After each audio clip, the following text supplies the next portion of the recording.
चलो, capital gain section 45 to 55A, section 45 is the charging section. Section 45 बोलती है capital asset होना चाहिए, कैपिटल एसेट का ट्रांसफ़र होना चाहिए। जिस साल ट्रांसफ़र हो जाएगा कैपिटल गेन उस साल लगेगा, चाहे कंसिडरेशन उस साल मिले चाहे कंसिडरेशन उस साल ना मिले। पर 4 सेक्शन ऐसी हैं जहां कैपिटल गेन तभी लगता है जब आपको कंसिडरेशन मिलेगा। Number 1 insurance claim 45(1)(a, number 2 conversion of capital asset into stock in trade, number 3 आपका बेटा compulsory acquisition of capital asset, and number 4 joint development agreement. In 4 cases में जब कंसिडरेशन मिलेगा तब टैक्सेबल। 4 के अलावा कितने मर्जी परमुटेशन कम्बिनेशन हो, कैपिटल गेन उस साल जिस साल एसेट आपकी ट्रांसफ़र होगी। कैपिटल एसेट को डिफाइन किया सेक्शन 2 क्लॉज 14। 3 चीज़ें कैपिटल एसेट में आएंगी, 5 चीज़ें कैपिटल एसेट में नहीं आती। 3 चीज़ें प्रॉपर्टी ऑफ एनी काइंड, पहला तो ओपन एंडेड है, टेंजिबल इंटेंजिबल मूवेबल इमूवेबल सब चीज़ें बेटा आपकी कैपिटल एसेट में आएंगी। Number 2 security held by foreign institutional investor, चाहे वो स्टॉक इन ट्रेड भी क्यों ना हो वो कैपिटल एसेट मानी जाएगी। नंबर 3 आपका बेटा यूलिप 1 फरवरी 2021 के बाद जो इशू हुई है और एग्रीगेट एनुअल प्रीमियम कितने लाख से ज़्यादा है, 2.5 लाख से ज़्यादा है, तो उनकी मैच्योरिटी टैक्सेबल होगी under the head capital gain. 5 चीज़ें कैपिटल एसेट नहीं मानी जाएगी। नंबर 1 स्टॉक इन ट्रेड, पर stock in trade foreign institutional investor का है तो capital gain. Number 2 movable personal goods को चेक करो। मूवेबल पर्सनल गुड्स अगर आपके बेटा painting, drawing, sculpture, work of art, archaeological collection, share security है, ज्वेलरी है, ये वाले अगर मूवेबल पर्सनल एसेट हैं इनके ऊपर कैपिटल गेन लगेगा। इसके अलावा अगर मूवेबल पर्सनल हैं, personal car, personal laptop, personal mobile, इनके ऊपर कैपिटल गेन नहीं लगेगा। नेक्स्ट बेटा rural agricultural land in India is not a capital asset. And next gold deposit bond और deposit certificate under gold monetization scheme is not a capital asset. इसके बाद पढ़ाया था 2 टाइप के capital gain, short term capital gain, long term capital gain. जो short term capital asset को transfer करने से हुआ शॉर्ट टर्म कैपिटल गेन, जो लॉन्ग टर्म कैपिटल एसेट को ट्रांसफर करने से हुआ long term capital gain. Asset short term है या लॉन्ग टर्म है ये डिपेंड करता है पीरियड ऑफ होल्डिंग के ऊपर। 23 जुलाई से पहले 3 पीरियड ऑफ होल्डिंग थे, 12 महीने, 24 महीने, 36 महीने।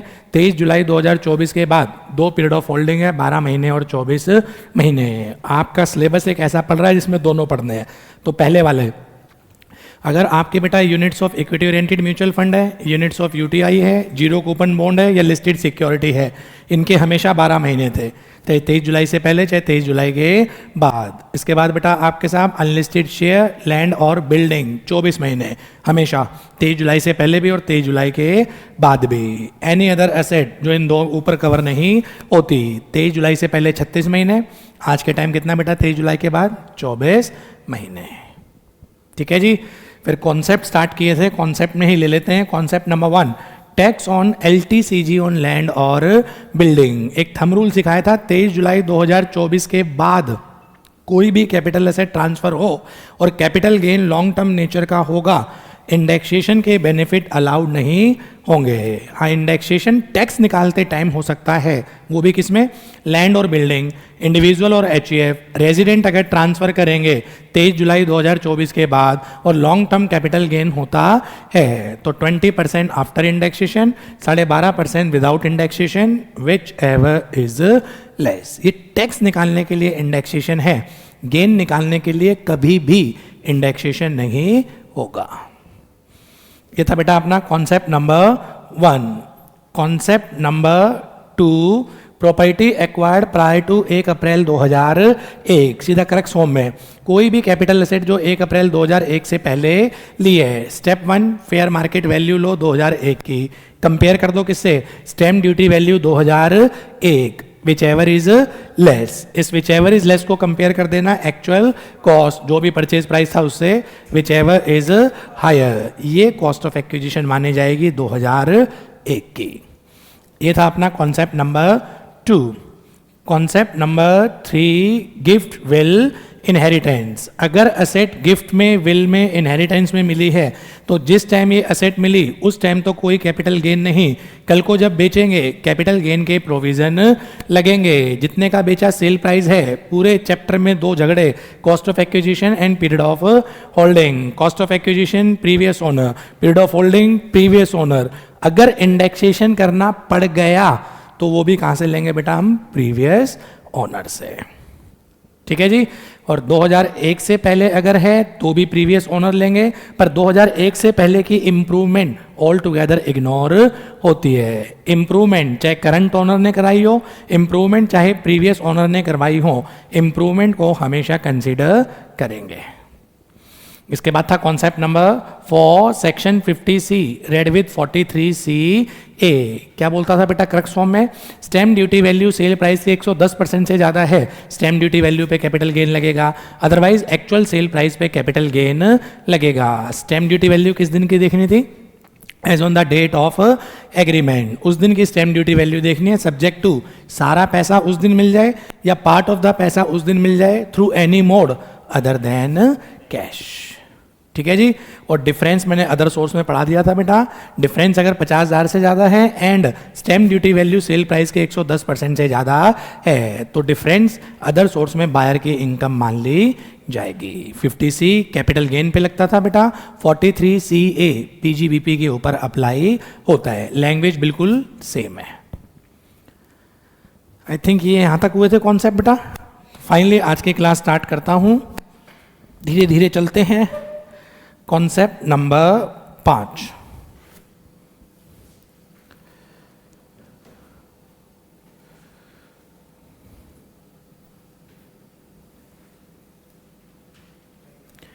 Insurance claim against damage of capital asset.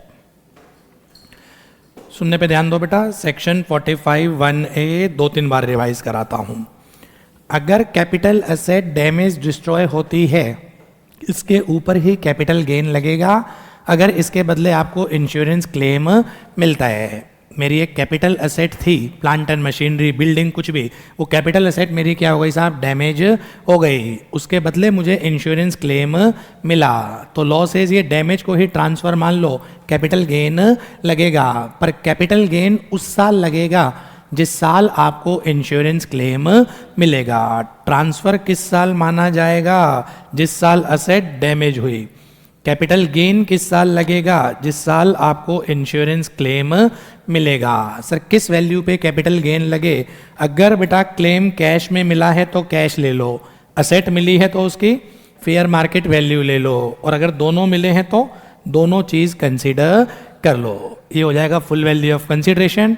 इसमें से माइनस कर देना कॉस्ट ऑफ एक्विजिशन या इंडेक्स कॉस्ट ऑफ एक्विजिशन। तो असेट डैमेज डिस्ट्रॉय होना, कैपिटल गेन लगेगा, पर कैपिटल गेन उस साल लगेगा जिस साल आपको इंश्योरेंस क्लेम मिलेगा। कैश मिला तो वो ले लो, असेट मिली तो उसकी फेयर मार्केट वैल्यू ले लो, दोनों मिले हैं तो दोनों को ले लो, वो माना जाएगा फुल वैल्यू ऑफ कंसिडरेशन।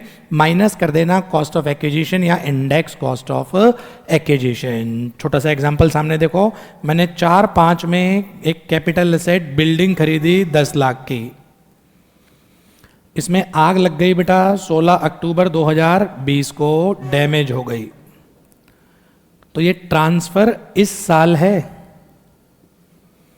मुझे कंसिडरेशन मिला जाके बेटा 17 नवंबर को, क्लेम मिला मुझे 17 नवंबर को, यहां पर आके 2 करोड़ का। तो ट्रांसफर किस साल? इस साल। कैपिटल गेन किस साल? 17 नवंबर। 24-25 को कैपिटल गेन लगेगा।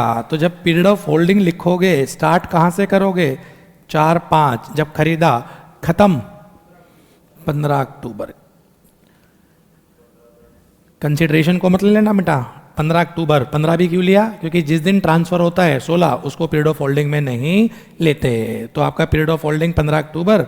Nature long term capital asset, what is full value of consideration? 2 crore minus cost of acquisition. 23 जुलाई के बाद, सॉरी 23 जुलाई से पहले है तो इंडेक्स होगा। ट्रांसफर देखना है ना, ट्रांसफर 23 जुलाई से पहले है तो इंडेक्स होगा। 10 लाख की खरीदी थी, indexation CII of the year in which asset is transfer, इस साल का इंडेक्सेशन लेंगे 20-21 का, और डिनोमिनेटर में जब खरीदा 4-5 का। पॉइंट फॉर्म में याद कर लो यार। पॉइंट नंबर 1, असेट का डैमेज डिस्ट्रॉय होना ट्रांसफर है, पर कैपिटल गेन उस साल लगेगा जिस साल आपको क्लेम मिलेगा। पीरियड ऑफ होल्डिंग जब निकालें, डेट ऑफ परचेज से लेके up to the date of damage, वहां तक पीरियड ऑफ होल्डिंग निकलेगा। Full value of consideration, cash मिला तो कैश, असेट मिली तो उसकी फेयर मार्केट वैल्यू, उसमें से माइनस कर देना कॉस्ट ऑफ एक्विजिशन या इंडेक्स कॉस्ट ऑफ एक्विजिशन। अब क्योंकि आप रिवाइज कर रहे हो तो सारा फिर इकट्ठा कर लो। कैपिटल एसेट डैमेज हुई, इंश्योरेंस ही नहीं करवा रखा था तो लॉस हो गया, वो लॉस क्या माना जाए? 5 लाख की बिल्डिंग थी बेटा, मैंने इंश्योरेंस नहीं करवा रखा था, डैमेज हो गया, आग लग गई, तो उसको क्या माना जाए? क्या 5 लाख का मेरा लॉस मान लिया जाए? आंसर इज डेड लॉस, कुछ नहीं होगा। इंश्योरेंस क्लेम मिलता है तो गेन या लॉस निकलेगा, अगर इंश्योरेंस क्लेम ही नहीं मिलता तो such loss is a dead loss. Sir claim क्यों नहीं मिला? इंश्योरेंस भी तो करा रखा हो, तो कोई ऐसी एसेट डैमेज हो गई जिसका इंश्योरेंस ही नहीं करा रखा था, अगर उससे लॉस निकल के आ गया, such loss is a dead loss. अब कैपिटल एसेट बेटा डेप्रिशिएबल भी हो सकती है, नॉन डेप्रिशिएबल भी हो सकती है। अगर नॉन डेप्रिशिएबल है तो लगाना सेक्शन 45(1)(a, अगर डेप्रिशिएबल है, अब तो पीजीबीपी पढ़ लिया, इंश्योरेंस क्लेम ब्लॉक की वैल्यू से माइनस होगा, क्लेम कैश में मिलेगा तो माइनस कर लेना, इन काइंड होगा तो कुछ भी माइनस नहीं होता। ठीक है जी, तो डेप्रिशिएबल कैपिटल एसेट है पीजीबीपी में जाएगा claim, non depreciable capital asset है सेक्शन 45(1)(a, ये वाली सेक्शन में। और अगर कोई other than capital asset damage हो गई, कार, डेप्रिशिएबल कार आपकी नॉन कैपिटल एसेट है, पर्सनल कार, लैपटॉप पर इनके इंश्योरेंस करवा रखे थे, और अगर इंश्योरेंस क्लेम मिलेगा कुछ नहीं होगा, नो टैक्स ट्रीटमेंट।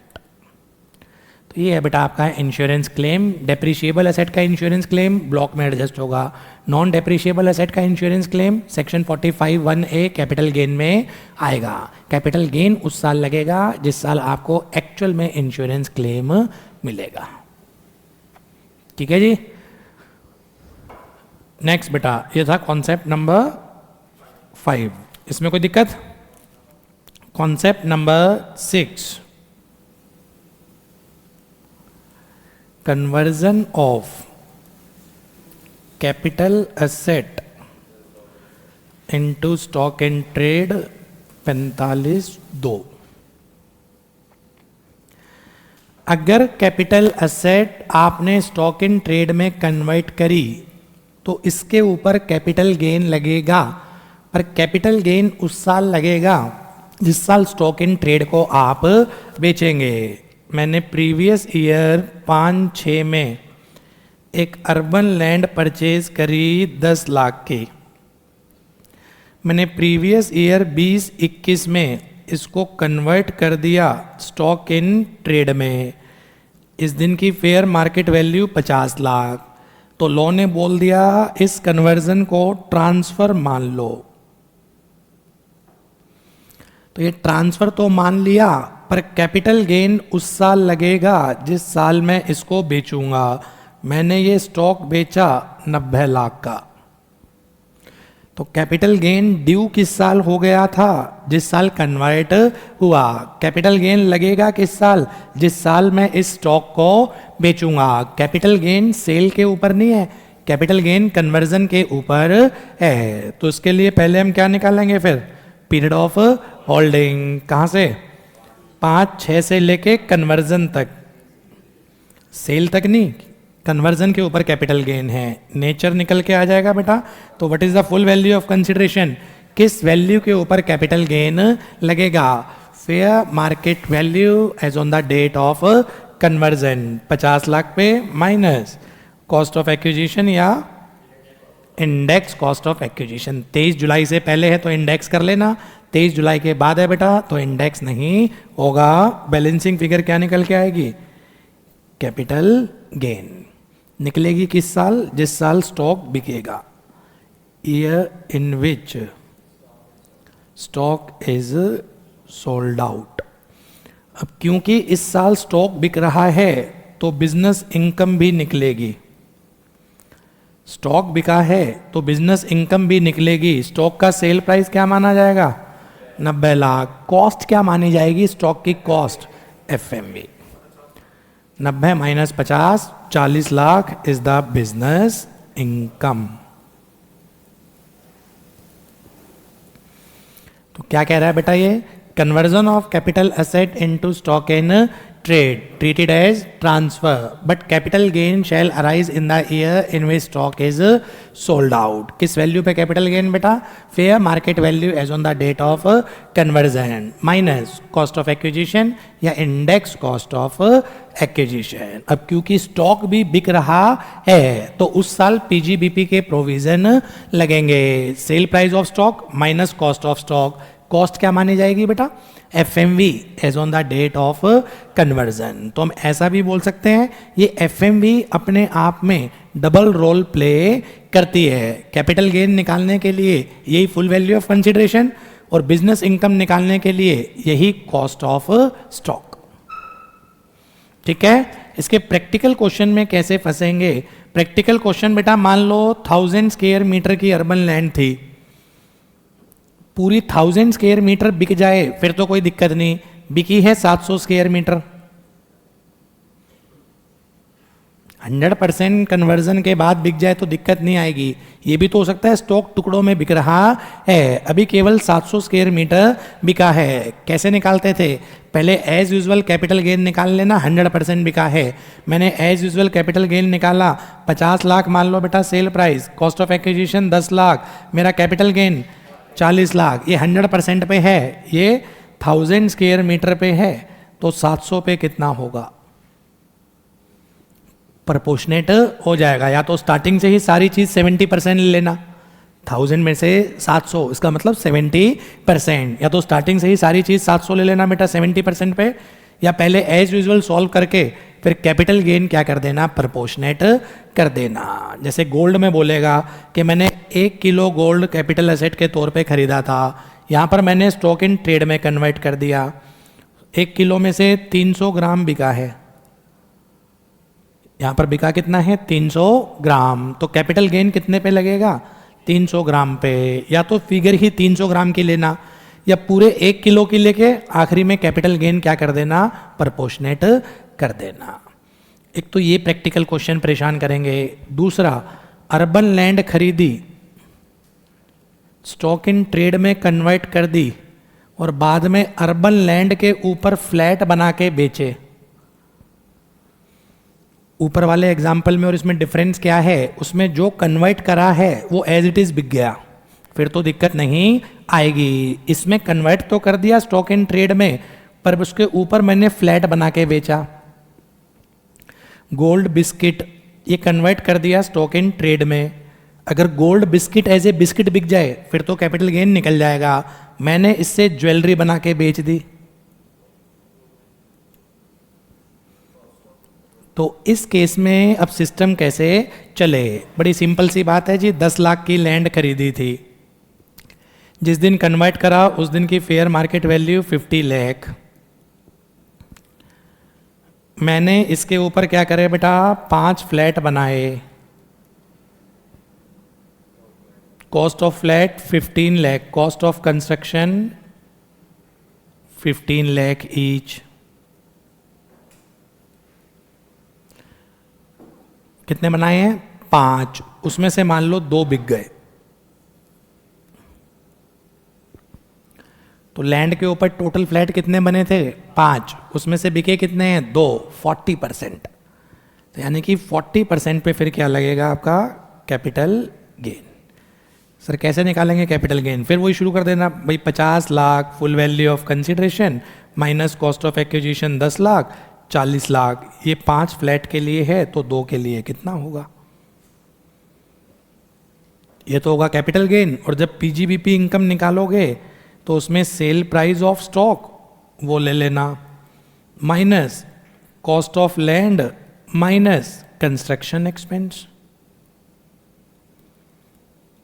जो बनाने के खर्चे थे वो भी क्या हो जाएंगे बेटा, माइनस हो जाएंगे। तो दो चीज मिलेगी, या तो converted asset as it is बिक रही होगी, या कन्वर्टेड असेट की आइडेंटिटी चेंज होने के बाद बिक रही होगी। वो चाहे एज इट इज बिके चाहे चेंज होने के बाद बिके, कैपिटल गेन उतने पे लगेगा जितना स्टॉक सोल्ड आउट हुआ है। इसका एक प्रैक्टिकल क्वेश्चन दे रखा है बेटा, वो क्लास में कर लो। वाइंड अप हो गया फिर ये वाला कॉन्सेप्ट भी। कॉन्सेप्ट नंबर कौन सा था अपना, ये 6। एक क्वेश्चन देख लो जल्दी से।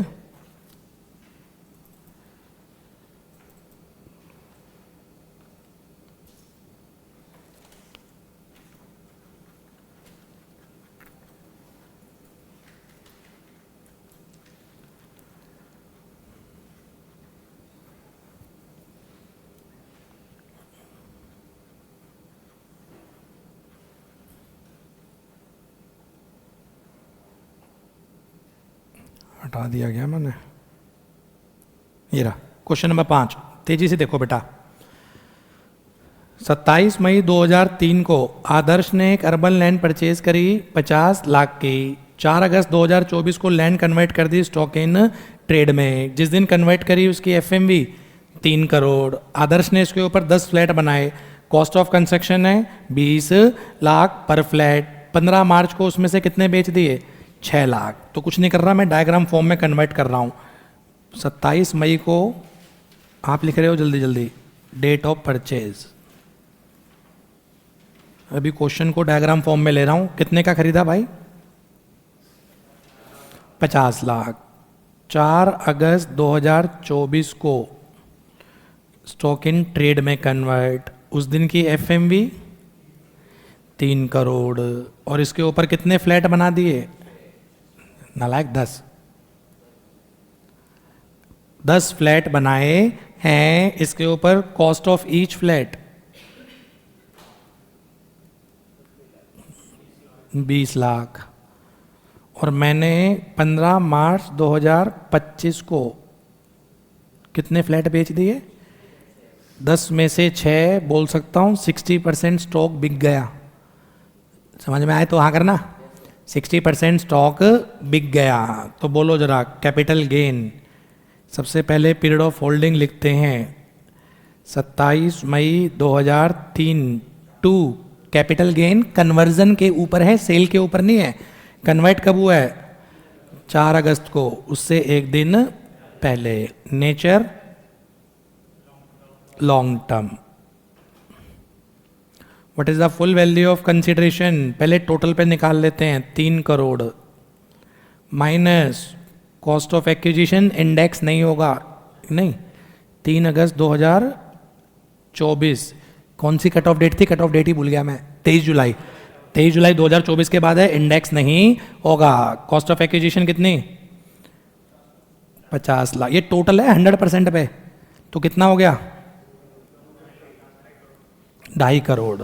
अब इसको प्रोपोर्शनेट करो, 2.5 करोड़ पे कितने फ्लैट बने हैं, 10। 6 का कितना होगा, 60%, कितना, 1.5 crore. 1.5 crore long term capital gain. और जब बिजनेस इनकम निकालो, सेल ऑफ स्टॉक कितने बिके हैं, 6, कितने के, 50 लाख के हिसाब से, माइनस कॉस्ट प्रोपोर्शनेट हो जाएगी। 50 लाख तो टोटल है 10 के लिए, तो 6 के लिए कितनी, 30 lakh, minus cost of construction. पर फ्लैट कितने थे, 3 फ्लैट के 60 लाख।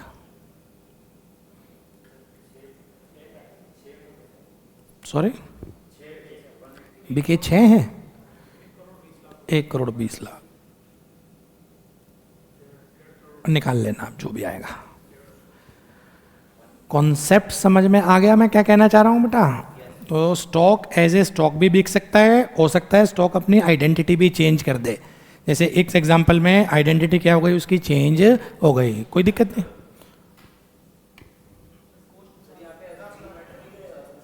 एक एक करके कुछ गलत हो गया क्या, सेल प्राइस 6 फ्लैट 50 के हिसाब से 3 करोड़, ये ठीक है। कॉस्ट कितनी मानी जाएगी? 50 लाख जो थी ये कितने फ्लैट की थी? 10 की। इस पे 10 बने हैं ना, तो हम तो 6 की ही लेंगे, पूरी 50 नहीं लेंगे। क्यों नहीं लेंगे? क्योंकि 50 पे तो 10 बने हैं, बिके तो 6 हैं। तो 6 की कॉस्ट वो कितनी हो गई बेटा? 30 lakh minus cost of construction. FMV तो लिए मैंने, 50 लाख एफएमवी तो है। और ये 3 करोड़ है यार, सॉरी एफएमवी लेनी है बेटा, सॉरी एफएमवी कितनी है? Minus cost of stock, FMV 3 crore, कितने फ्लैट की? 10 की। तो 6 की कितने? ये आएगा how much? Minus construction 6 into कहाँ पर है? 20, 20। कैपिटल गेन और लॉस निल। बिजनेस इनकम सॉरी,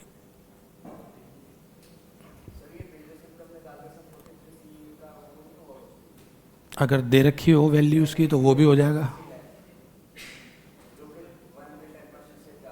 बिल्कुल आएगी। इसको मैं पूरा करा रहा हूँ क्वेश्चन को बेटा, इधर मैसअप हो रहा है। क्वेश्चन पढ़ लिया?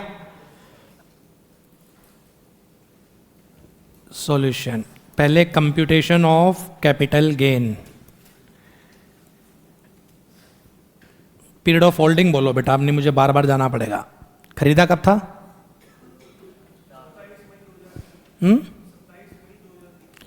27 मई 2003 टू जिस दिन कन्वर्ट हुआ उससे एक दिन पहले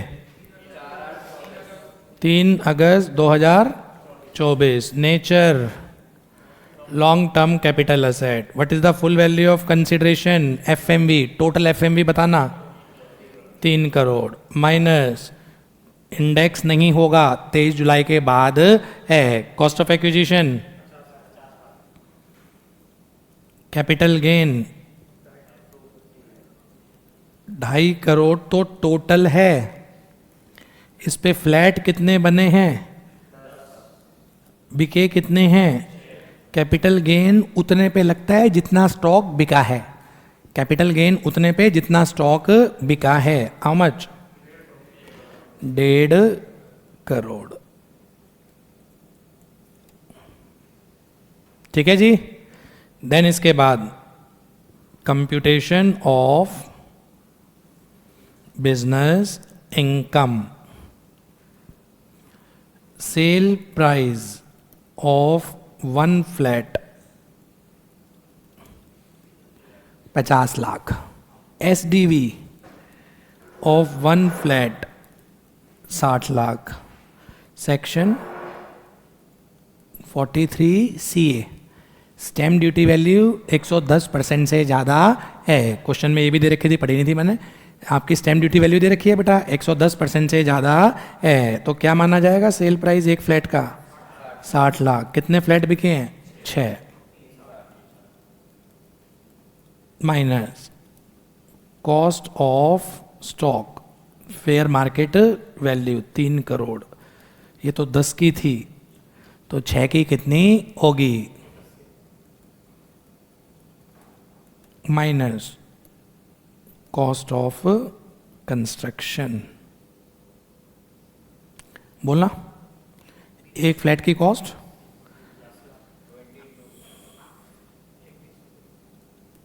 ये आएगी बेटा बिजनेस इनकम 60 लाख। ये है सही आंसर।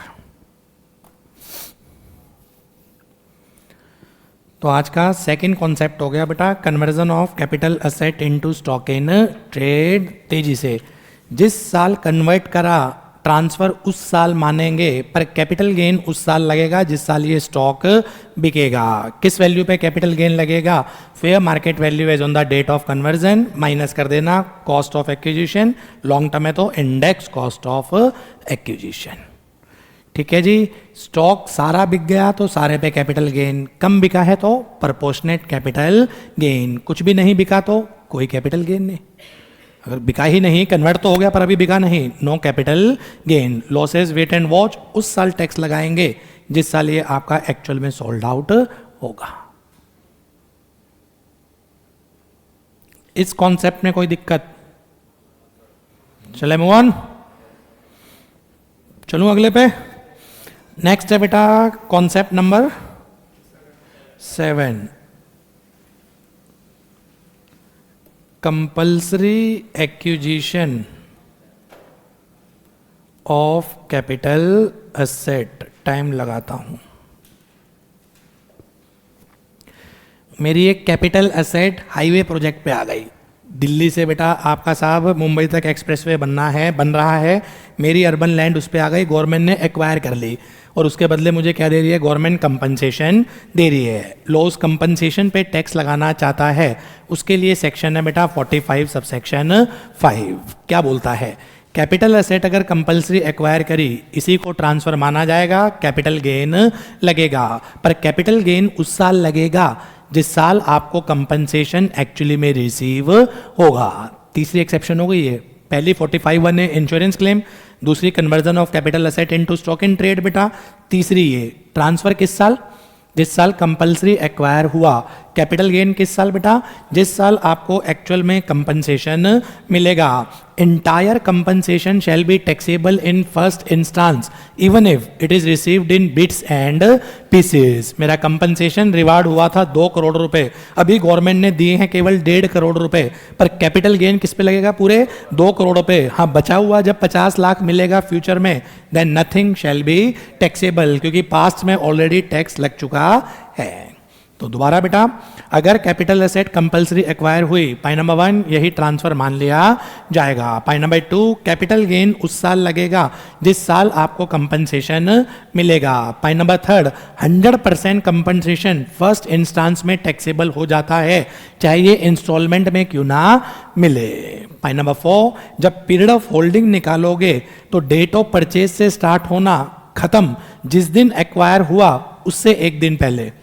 जिस दिन कंपनसेशन मिला वहां तक नहीं, जिस दिन एक्वायर हुआ उससे एक दिन पहले। ये पीरियड ऑफ होल्डिंग अगर नेचर बेटा 24 महीने से ऊपर है, लॉन्ग टर्म कैपिटल गेन होगा। What is the full value of consideration? Compensation जो मिला, पार्ट ऑफ द कंपनसेशन मिला तो 100% क्या हो जाएगा बेटा? टैक्सेबल होगा। Even if bits and pieces में मिलता है तो भी 100% पे टैक्स लगता है। माइनस कर देना कॉस्ट ऑफ एक्विजिशन या इंडेक्स कॉस्ट ऑफ एक्विजिशन। 23 जुलाई से पहले है तो इंडेक्स होगा, 23 जुलाई के बाद है तो बेटा इंडेक्स भी नहीं होगा। यहां तक कंफर्टेबल बेटा? इसके बाद मेरा ओरिजिनल कंपनसेशन फिक्स हुआ था 2 करोड़ रुपए, मैं उससे सेटिस्फाइड नहीं हूं, मैंने कोर्ट में इसको क्या कर दिया? चैलेंज कर दिया, और कोर्ट ने कंपनसेशन 2 करोड़ से बढ़ा के 2.5 करोड़ कर दिया। ये जो एक्स्ट्रा कंपनसेशन होता है इसको बोलते हैं इनहांस कंपनसेशन। गवर्नमेंट जो कंपनसेशन फिक्स करती है ओरिजिनल कंपनसेशन, एसएससी सेटिस्फाइड नहीं है, सिविल कोर्ट में चैलेंज करा, जीत गया और वो 2 करोड़ से बढ़ के 2.5 करोड़ हो गया। तो जो एक्स्ट्रा कंपनसेशन है इसे बोला जाता है enhance compensation. Enhanced compensation shall also chargeable to capital gain। Point number 2, capital gain उस साल लगेगा जिस साल enhanced compensation मिलेगा। Point number 3, ये जितना जितना मिलेगा उतना उतना टैक्सेबल होगा। ये 100% नहीं, ये प्रोग्रेसिव बेसिस पे टैक्सेबल होता है। मेरे एग्जाम्पल में enhanced compensation था बेटा 50 लाख, मिला है अभी केवल 30 लाख। क्या आंसर होगा? केवल 30 लाख, जितना मिला है उतना टैक्सेबल होगा। इसका बेटा एंटायर कंपनसेशन टैक्सेबल होगा, कॉस्ट ऑफ एक्विजिशन इसकी निल होती है। इनहांस कंपनसेशन की कॉस्ट ऑफ एक्विजिशन निल, ऐसा इसलिए क्योंकि सारी कॉस्ट ओरिजिनल कंपनसेशन में मैं क्लेम कर चुका हूं। हाँ, अगर कोई लिटिगेशन के आपके खर्चे हुए हैं, कोर्ट के खर्चे, एडवोकेट की फी, ये आप एक्सपेंस क्या कर सकते हैं? माइनस कर सकते हैं। फिर ये कैपिटल गेन कौन सा हो, शॉर्ट टर्म हो या लॉन्ग टर्म हो? लॉ ने बोला था depend upon original compensation. Original compensation से अगर लॉन्ग टर्म है, इनहांस से हमेशा लॉन्ग टर्म होगा। ओरिजिनल से अगर शॉर्ट टर्म है, इनहांस से हमेशा शॉर्ट टर्म होगा।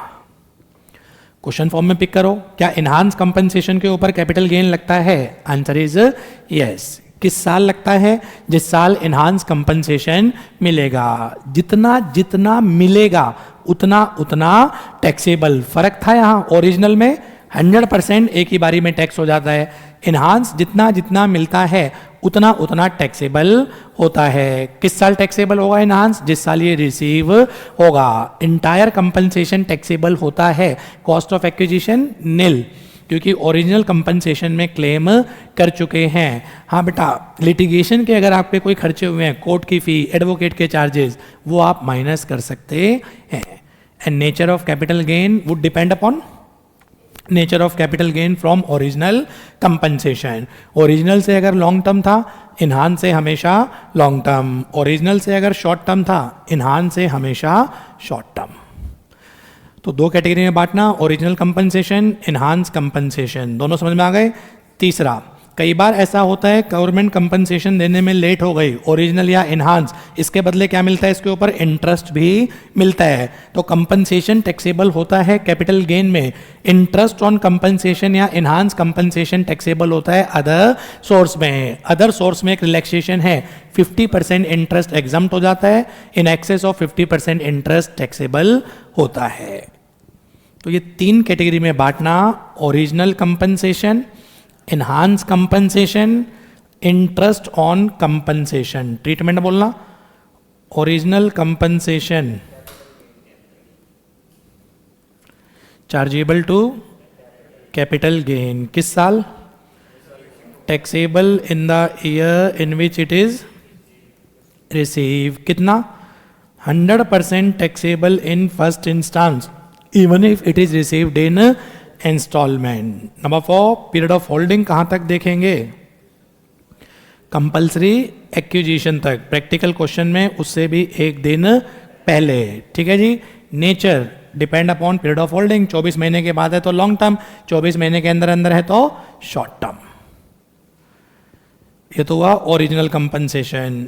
इन्हांस कंपनसेशन क्या होता है? जो गवर्नमेंट बेटा कंपनसेशन फिक्स करती है, अगर कोर्ट उसको बढ़ा दे, उस कंपनसेशन को बोलते हैं enhance compensation. Enhance compensation shall also chargeable to capital gain, taxable in the year in which compensation is actually receive, taxable on progressive basis, जितना जितना मिलेगा उतना उतना टैक्सेबल। सारा टैक्सेबल होता है, कॉस्ट ऑफ एक्विजिशन नील, क्योंकि ओरिजिनल में क्लेम कर चुका हूं। हाँ, लिटिगेशन के कोई खर्चे हैं, वो खर्चे आप क्लेम कर सकते हैं। और nature of capital gain would depend upon nature of capital gain from original compensation. Original से आपका बेटा लॉन्ग टर्म था, इन्हांस से हमेशा लॉन्ग टर्म होगा। ओरिजिनल से शॉर्ट टर्म था, इन्हांस से हमेशा शॉर्ट टर्म होगा। और अगर कंपनसेशन के ऊपर इंटरेस्ट मिलता है बेटा, अदर सोर्स में टैक्सेबल, 50% एग्जाम्प्ट, 50% टैक्सेबल।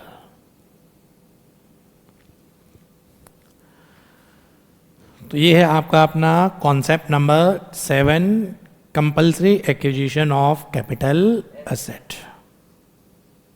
कौन सा पॉइंट रिपीट करूं इसमें से देख लो।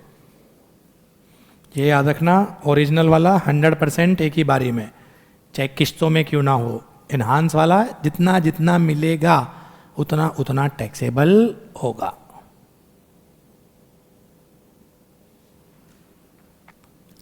Shall I move on? Concept number 8. Special provision applicable to unlisted shares. Section 50CA. Section की मूवमेंट अगर पता हो, सेक्शन 50 WDV कैपिटल गेन हमेशा short term, 50A SLM short term भी हो सकता है, लॉन्ग टर्म भी, depend upon period of holding, 50B slump cell पढ़ेंगे, 50C immovable property, stamp duty value अगर 110% से ज़्यादा है। अब पढ़ा रहा हूँ 50CA। ये बोलता था अगर अनलिस्टेड शेयर आपने क्या करे हैं बेटा, मार्केट प्राइस से कम पे बेचे हैं, market price shall deem to be the sales consideration. Class में पूरा लॉजिक समझाया था। ये जो मेल प्रैक्टिस होती थी, अरबों रुपए की कंपनी कोड़ियों के भाव बिक रही है, आपके पास 1000 करोड़ की कंपनी है, शेयर्स आपने होल्ड कर रखे हैं 1 लाख रुपए के, वो शेयर्स ही बेच दो, कंपनी की ओनरशिप चेंज हो गई। मैंने क्या कर दिए, अनलिस्टेड कंपनी को बेचूंगा तो कैपिटल गेन लगेगा, कंपनी ना बेच के मैंने ओनरशिप बेच दी शेयर्स की। अरे कोई भी कंपनी, अनलिस्टेड कंपनी, उसकी वैल्यू कितनी है, शेयर कैपिटल 1 लाख, कंपनी हो चुकी है 1000 करोड़ की, शेयर कैपिटल तो 1 लाख ही है, वो शेयर बेच देते थे नालायक, ओनरशिप चेंज हो जाती थी, उसको पकड़ा था लॉ ने। तो अगर sale price fair market value से कम होगा, fair market value shall deem to be the sales consideration, Hindi में एक्चुअल सेल प्राइस और FMV of share whichever is higher shall chargeable to capital gain। ठीक है जी। सेलर, बायर, इसने इसको बेटा 10,000 शेयर्स बेचे at the rate of 300 each, जबकि इसकी फेयर मार्केट वैल्यू है 1200 ईच। इसने शेयर खरीदे थे, कॉस्ट ऑफ एक्विजिशन 150 पर शेयर। पीरियड ऑफ होल्डिंग निकाल लेना, वो आपको आता है। नेचर निकाल लेना, अनलिस्टेड शेयर का पीरियड ऑफ होल्डिंग 24 महीने, वो देख लेना बेटा। यहाँ पर बस सेल्स कंसिडरेशन आओ, एक शेयर से खेलो। हमने कितने का बेचा है, 300, फेयर मार्केट वैल्यू कितनी है 1200, कितनी मानी जाएगी 1200 मल्टीप्लाई बाय 10,000 शेयर माइनस 23 जुलाई से पहले है तो इंडेक्स कॉस्ट ऑफ एक्विजिशन, 23 जुलाई के बाद है तो इंडेक्स नहीं होगा, कॉस्ट ऑफ एक्विजिशन कितना बेटा 150 शेयर।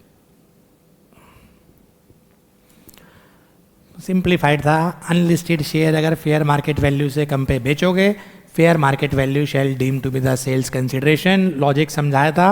ये कंपनी की कंपनियां बिक जाती थी, कंपनी एज ए होल ना बेच के ओनरशिप ट्रांसफर कर देते थे शेयर बेच के, और शेयर कम वैल्यू पे बेच दिए बेटा, कोई पूछने वाला नहीं होता था। ये प्लग किया था बीजेपी गवर्नमेंट ने कि अगर अनलिस्टेड शेयर आपने बेटा मार्केट वैल्यू से कम पे बेच दिए, हम मार्केट वैल्यू के ऊपर कैपिटल गेन लगाएंगे। और मजे की बात है, इन दोनों का डिफरेंस अगर 50,000 से ज़्यादा हुआ, शेयर्स स्पेसिफाइड मूवेबल प्रॉपर्टी है, शेयर स्पेसिफाइड मूवेबल प्रॉपर्टी है, दोनों का डिफरेंस अगर 50,000 से ऊपर हुआ, बायर और फंस जाएगा under the head other sources. ठीक है जी।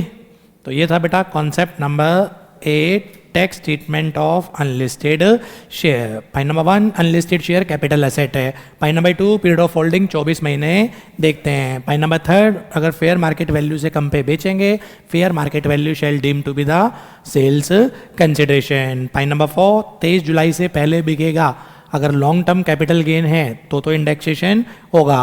23 जुलाई के बाद बिकेगा, लॉन्ग टर्म कैपिटल गेन है, इंडेक्सेशन नहीं होगा। 23 जुलाई से पहले rate, tax rate long term का 20%, 23 जुलाई के बाद 12.5%। ठीक है जी। 8 में कोई दिक्कत? कॉन्सेप्ट नंबर 8, छोटे छोटे कॉन्सेप्ट है बेटा। Concept number 9, treatment of bonus share.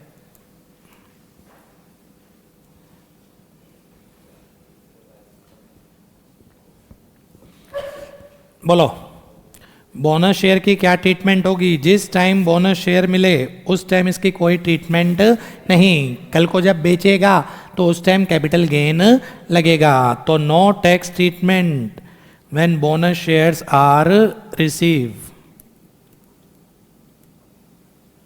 Capital gain shall apply when bonus shares are sold out. Period of holding कितना देखेंगे?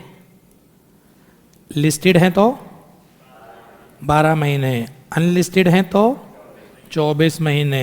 बोनस शेयर की कॉस्ट ऑफ एक्विजिशन क्या मानी जाएगी? चेक करते थे ना, अगर एक 1/4/2001 से पहले अलॉट हुए हैं तो fair market value as on 1/4/2001 cost of acquisition मानी जाएगी। और अगर अलॉट हुए हैं 1/4/2001 के बाद तो कॉस्ट ऑफ एक्विजिशन निल। खत्म।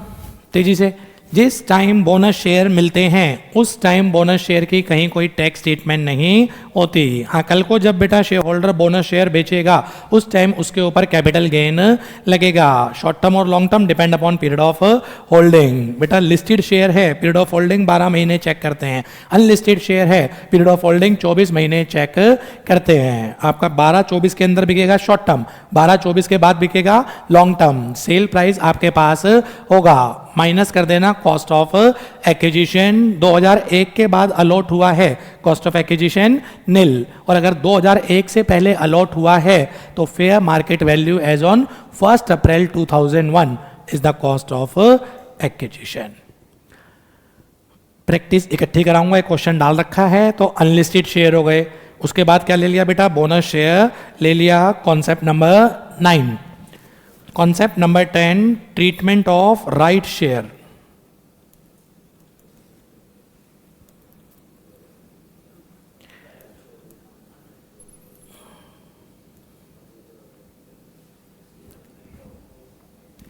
ये राइट लेफ्ट वाला राइट नहीं है, ये राइट अधिकार वाला राइट है। एक पब्लिक कंपनी जब भी कभी अपना फर्दर पब्लिक इशू लेके आती है, उस कंपनी के ऊपर ऑब्लिगेशन होती है उसको शेयर अपने एग्जिस्टिंग शेयर होल्डर को ऑफर करने पड़ेंगे, क्योंकि एग्जिस्टिंग शेयर होल्डर का ये स्टैट्यूटरी राइट है, इसलिए इसको बोला जाता है राइट शेयर। तो मैं मार्केट में शेयर बेचने से पहले, आईपीओ एफपीओ लाने से पहले किसको ऑफर दूंगा बेटा, एग्जिस्टिंग शेयर होल्डर को। उनका ये राइट है, इसलिए बोला जाता है इसको राइट शेयर। ये जनरली मार्केट वैल्यू से कम पे आते हैं। मान लो फेयर मार्केट वैल्यू चल रही है 1000 तो राइट इशू प्राइस होता है 800। एग्जाम्पल है सर, राइट इशू कम पे क्यों आता है? अगर बेटा मार्केट वैल्यू पे लेके आएंगे इशू ही फ्लॉप हो जाएगा। 1000 की चीज कंपनी 1000 में इशू कर रही है, मैं कंपनी से क्यों खरीदूं, मार्केट से खरीद लूंगा। तो राइट इशू जनरली क्या आता है, मार्केट प्राइस से कम पे आता है। कानून नहीं है, मजबूरी है, क्योंकि मार्केट प्राइस या उससे ज्यादा पे लेके आएंगे इशू फ्लॉप हो जाएगा। 1000 का शेयर कंपनी 1000 में ही इशू करेगी तो फिर नई चीज क्या है, शेयर होल्डर मार्केट से ही खरीद लेगा। तो शेयर होल्डर तो तब पीछे भागेगा राइट शेयर के जब ये मार्केट वैल्यू से कम पे होगा। पॉइंट नंबर 1, जिस टाइम राइट शेयर खरीदेंगे उस टाइम इसकी कहीं कोई ट्रीटमेंट नहीं है। पॉइंट नंबर 2, कल को जब बेचेगा तो उस टाइम इसके ऊपर कैपिटल गेन लगेगा। परचेज के टाइम कोई ट्रीटमेंट नहीं, सेल के टाइम कैपिटल गेन लगेगा। पूरे चैप्टर में झगड़े दो हैं, सेल प्राइस तो होगा, पहला झगड़ा कॉस्ट ऑफ एक्विजिशन, दूसरा झगड़ा बेटा आपका साहब period of holding. Cost of acquisition बेटा 800, amount actually paid. Cost of acquisition 800, amount actually paid. Period of holding बेटा लिस्टेड है 12 महीने, अनलिस्टेड है तो आपके 24 महीने, इतना कंसीडर होगा। और अगर ये 2001 से पहले आपने राइट शेयर खरीदा है तो ऑप्शन है, या तो एक्चुअल कॉस्ट ले लो या 2001 की फेयर मार्केट वैल्यू ले लें। 23 जुलाई 2024 के बाद राइट शेयर बेचोगे, इंडेक्सेशन कभी नहीं होगा। 23 जुलाई 2024 से पहले बेचेंगे, इंडेक्सेशन होगा। ठीक है जी। 50 CA हर टाइप के अनलिस्टेड शेयर पे लगती है, वो चाहे बोनस शेयर हो, चाहे राइट शेयर हो, चाहे ओरिजिनल शेयर हो। तो खत्म करो राइट शेयर। पॉइंट नंबर 1, जिस टाइम राइट शेयर खरीदे उस टाइम कहीं कोई ट्रीटमेंट नहीं। पॉइंट नंबर 2, जिस टाइम बेचेगा उस टाइम कैपिटल गेन लगेगा, जितना बेचा सेल्स कंसिडरेशन है। What is the cost of acquisition, amount actually paid, जितने में खरीदा। पर अगर 2001 से पहले का केस है तो या तो एक्चुअल प्राइस ले लो या fair market value as on 1 April 2001, whichever is higher. इसका पीरियड ऑफ होल्डिंग कितना देखेंगे बेटा, लिस्टेड है तो 12 महीने, अनलिस्टेड है तो 24 महीने। इसी में एक कॉन्सेप्ट और समझाया था मैंने, रिलिंग्विशमेंट ऑफ राइट। रिलिंग्विशमेंट ऑफ राइट या रिनाउंसमेंट ऑफ राइट। शेयर होल्डर के पास ऑप्शन होती है, या तो कंपनी को 800 रुपए दे दे और ये शेयर परचेज कर ले। शेयर होल्डर के पास 800 ही नहीं है, या वो कंपनी के शेयर में इंटरेस्टेड नहीं है, तो कंपनी उसको एक ऑप्शन देती है, ये जो हमने ऑफर लेटर आपको दिया है, ये ऑफर लेटर ही किसी को बेच दे। एक तरफ हो जा, कंपनीज एक्ट में 3 महीने या 6 महीने मिलते हैं, या तो खुद खरीद ले या राइट किसी और के फेवर में रिनाउंस कर दे। उसने अगर राइट ही बेच दिया तो सेल ऑफ राइट के ऊपर भी क्या लगेगा साहब, कैपिटल गेन लगेगा। राइट शेयर नहीं खरीदा, उसने वो ऑफर लेटर ही बेच दिया, उसको बोलते हैं रिनाउंसमेंट ऑफ राइट। मेरे एग्जाम्पल में कितने का बिकेगा, 200, नालायको 200 रुपये या उससे कम। 800 में कैसे बिक जाएगा, 800 का राइट मैंने आपको बेचा, वो लेके राइट आप कंपनी के पास जाओगे, 800 कंपनी को दोगे। सर कंपनी को क्यों दूंगा, मैंने शेयर थोड़ी ना बेचा है, लेटर बेचा है मैंने तो, ऑफर लेटर। तो सोचना जरा, 800 मुझे दोगे, 800 कंपनी को दोगे, 1600 मार्केट में नहीं मिल जाएगा 1000 का। सर 500 का खरीद लेता हूं, 500 में भी नहीं बिकेगा। 500 मुझे दोगे, 800 कंपनी को दोगे, कितने हो गए 1300, मार्केट में मिल जाएगा 1000 का। ये 200 रुपये या उससे कम का बिकेगा, प्रैक्टिकली ये 200 का भी नहीं बिकेगा। 200 मुझे दोगे, फिर 800 कंपनी को दोगे, तो बेटर है मार्केट से ना ले लो 1000 का। तो मैंने बेच दिया 150 में, ऑफर लेटर मैंने बेच दिया 150 में। अब इसका क्या मतलब है, इस 150 के ऊपर भी कैपिटल गेन लगेगा। Sale price 150, cost of acquisition nil, और capital gain always short term. Companies act sir के ऊपर है, वो टाइम ही मैक्सिमम 6 महीने देता है, या तो खरीद ले या बेच दे। 6 महीने में या तो खरीदेगा या राइट बेचेगा, कुछ भी कर ले। कैपिटल गेन क्या होगा, शॉर्ट टर्म होगा। हाँ थ्योरेटिकल बोलूं कि पीरियड ऑफ होल्डिंग कितना देखना है, 23 जुलाई से पहले 36 महीने, राइट इनटेंजिबल एसेट है। 23 जुलाई से पहले 36 महीने, 23 जुलाई के बाद 24 महीने। तो इसको बोलते हैं बेटा सेल ऑफ राइट। अगर आपने राइट शेयर में अपना राइट रिनाउंस कर दिया, इसके ऊपर कैपिटल गेन लगेगा। Entire sale price shall be chargeable to capital gain, cost of acquisition nil, क्योंकि ऑफर लेटर बेचा है ना। और capital gain generally short term capital gain. जिसने खरीदा है राइट, उसकी कॉस्ट ऑफ एक्विजिशन क्या होगी, 150 रुपए में जिसने खरीदा है उसकी कॉस्ट ऑफ एक्विजिशन 950। 150 तो उसने ऑफर लेटर के दिए, 800 वो शेयर के देगा, तो उसके राइट शेयर की कॉस्ट 950 रुपए मानी जाएगी। ठीक है जी। तो ये 3 चीजें इकट्ठी पढ़ना, 50 CA, अनलिस्टेड शेयर। तेजी से बेटा, सेल प्राइस और FMV whichever is higher. Bonus share sale price होगा, कॉस्ट ऑफ एक्विजिशन निल, 2001 के बाद है, 2001 से पहले है तो fair market value as on 2001। या वो तीसरा परेशान करेगा राइट शेयर, जिस टाइम खरीदे उस टाइम ट्रीटमेंट नहीं, जब बेचेगा उस टाइम इसके ऊपर कैपिटल गेन लगेगा। ठीक है। एक क्वेश्चन डाल रखा है, ओरिजिनल शेयर भी है, बोनस शेयर भी है, राइट शेयर भी है, निपटा दो तेजी से।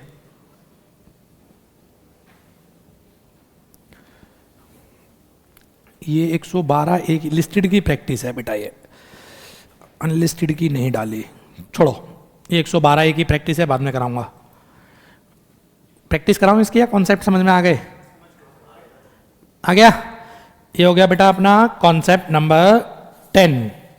कॉन्सेप्ट नंबर 11, इस पे टाइम लगाओ, धीरे धीरे चलता हूं, इस पे प्रॉपर लिखता हूं। सेक्शन याद कर लेना, section 111A read with 112A। कोई भी assessee individual, HAF, company, resident, non resident, सब पे लगती है ये सेक्शन। चाहे इंडिविजुअल हो, HAF हो, कंपनी हो, वो चाहे रेजिडेंट हो, वो चाहे नॉन रेजिडेंट हो, अगर ये ट्रांसफर करते हैं, नंबर 1 लिस्टेड शेयर्स, या ये ट्रांसफर करते हैं units of equity oriented mutual fund, या ये ट्रांसफर करते हैं यूनिट्स ऑफ बिजनेस ट्रस्ट। कोई भी person, individual, HUF, company, firm, resident, non resident, कोई भी। 3 एसेट बेची, listed share, units of equity oriented mutual fund, units of business, trust, transfer through recognised stock exchange on which STT has been paid। सारी condition satisfied होनी चाहिए। बेचने वाला कोई भी, individual, HUF, company, resident, non resident, कोई भी। कौन सी एसेट बेची है? 3। लिस्टेड शेयर बेटा आपका, units of equity oriented mutual fund, units of business, trust. Exam में ये आना है, लिखी 3 है। लिस्टेड शेयर बेचे, रिकग्नाइज स्टॉक एक्सचेंज के थ्रू बेचे जिसपे एसटीटी पे हो गया हो। शेयर्स पे तो दोनों टाइम पे होना चाहिए, खरीदने के टाइम भी, बेचने के टाइम भी। यूनिट्स पे at the time of cell.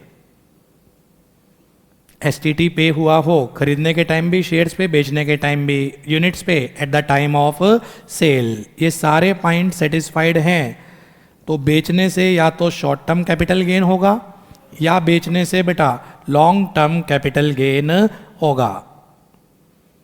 सारे पॉइंट सेटिस्फाइड हैं तो short term capital gain 111A fully taxable होगा। हाँ, अगर ये 23 जुलाई तक, 23 जुलाई से पहले short term capital gain prior to 23 July हुआ तो टैक्स था एट द रेट ऑफ 15, और अगर ऑन और आफ्टर हुआ 20%। लॉन्ग टर्म कैपिटल गेन ये 1/25 तक एग्जम्प्ट है, 1/25 से ऊपर टैक्सेबल है। शॉर्ट टर्म सारा टैक्सेबल है फुल्ली, लॉन्ग टर्म 1/25 एग्जम्प्ट होता है, 1/25 से ऊपर टैक्सेबल होता है, या तो 10% से या 12.5% से, डिपेंड करता था। अगर long term capital gain prior to 23 July 2024 है तो, और अगर ऑन और आफ्टर 23 जुलाई है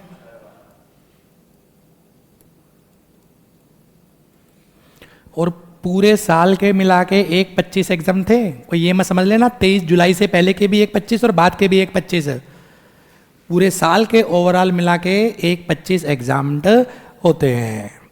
तो बेचने वाला कोई भी पर्सन, स्टार्टिंग से रिवाइज करा रहा हूँ, individual, HUF, company, corporate, non corporate, कोई भी। 3 एसेट बेची, listed share, units of equity oriented mutual fund, units of business, trust. Recognised stock exchange के थ्रू बेची जिसके ऊपर एसटीटी पे हो गया। शेयर्स पे दोनों टाइम बेटा और म्यूचुअल फंड यूनिट्स पे बेचने के टाइम। तो बेचने से या तो शॉर्ट टर्म कैपिटल गेन होगा या long term capital gain. Short term हुआ तो फुल्ली टैक्सेबल है, पहले तो करेक्ट याद करो। लॉन्ग टर्म हुआ 1/25 तक एग्जाम्प्ट है, 1/25 से ऊपर टैक्सेबल है। शॉर्ट टर्म का टैक्स रेट 23 जुलाई से पहले हुआ तो 15%, 23 जुलाई या उसके बाद हुआ तो 20%। लॉन्ग टर्म बेटा, लॉन्ग टर्म का टैक्स रेट 23 जुलाई से पहले हुआ इन एक्सेस ऑफ 1/25 10%, 23 जुलाई या उसके बाद हुआ इन एक्सेस ऑफ 1/25 12.5%, और 1/25 पूरे साल के हैं। ऐसा नहीं कि 23 जुलाई से पहले के भी 1/25 या बाद के भी 1/25, ओवरऑल मिला के 1/25 एग्जाम्ड होगा। ठीक है जी, 2-4 बातें थी याद रखने लायक, अलग अलग लिखवाता हूं। 111A, इसमें से चैप्टर 6 से डिडक्शन नहीं मिलेगी।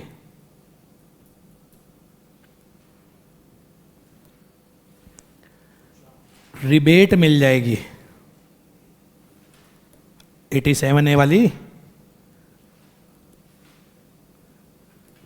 इस इनकम से चैप्टर 6 से नहीं मिलेगा। और इसमें से याद हो बेटा, रिबेट सारी इनकम से मिलती थी, कैजुअल से भी मिल जाती थी, लॉटरी से, इससे नहीं मिलती थी।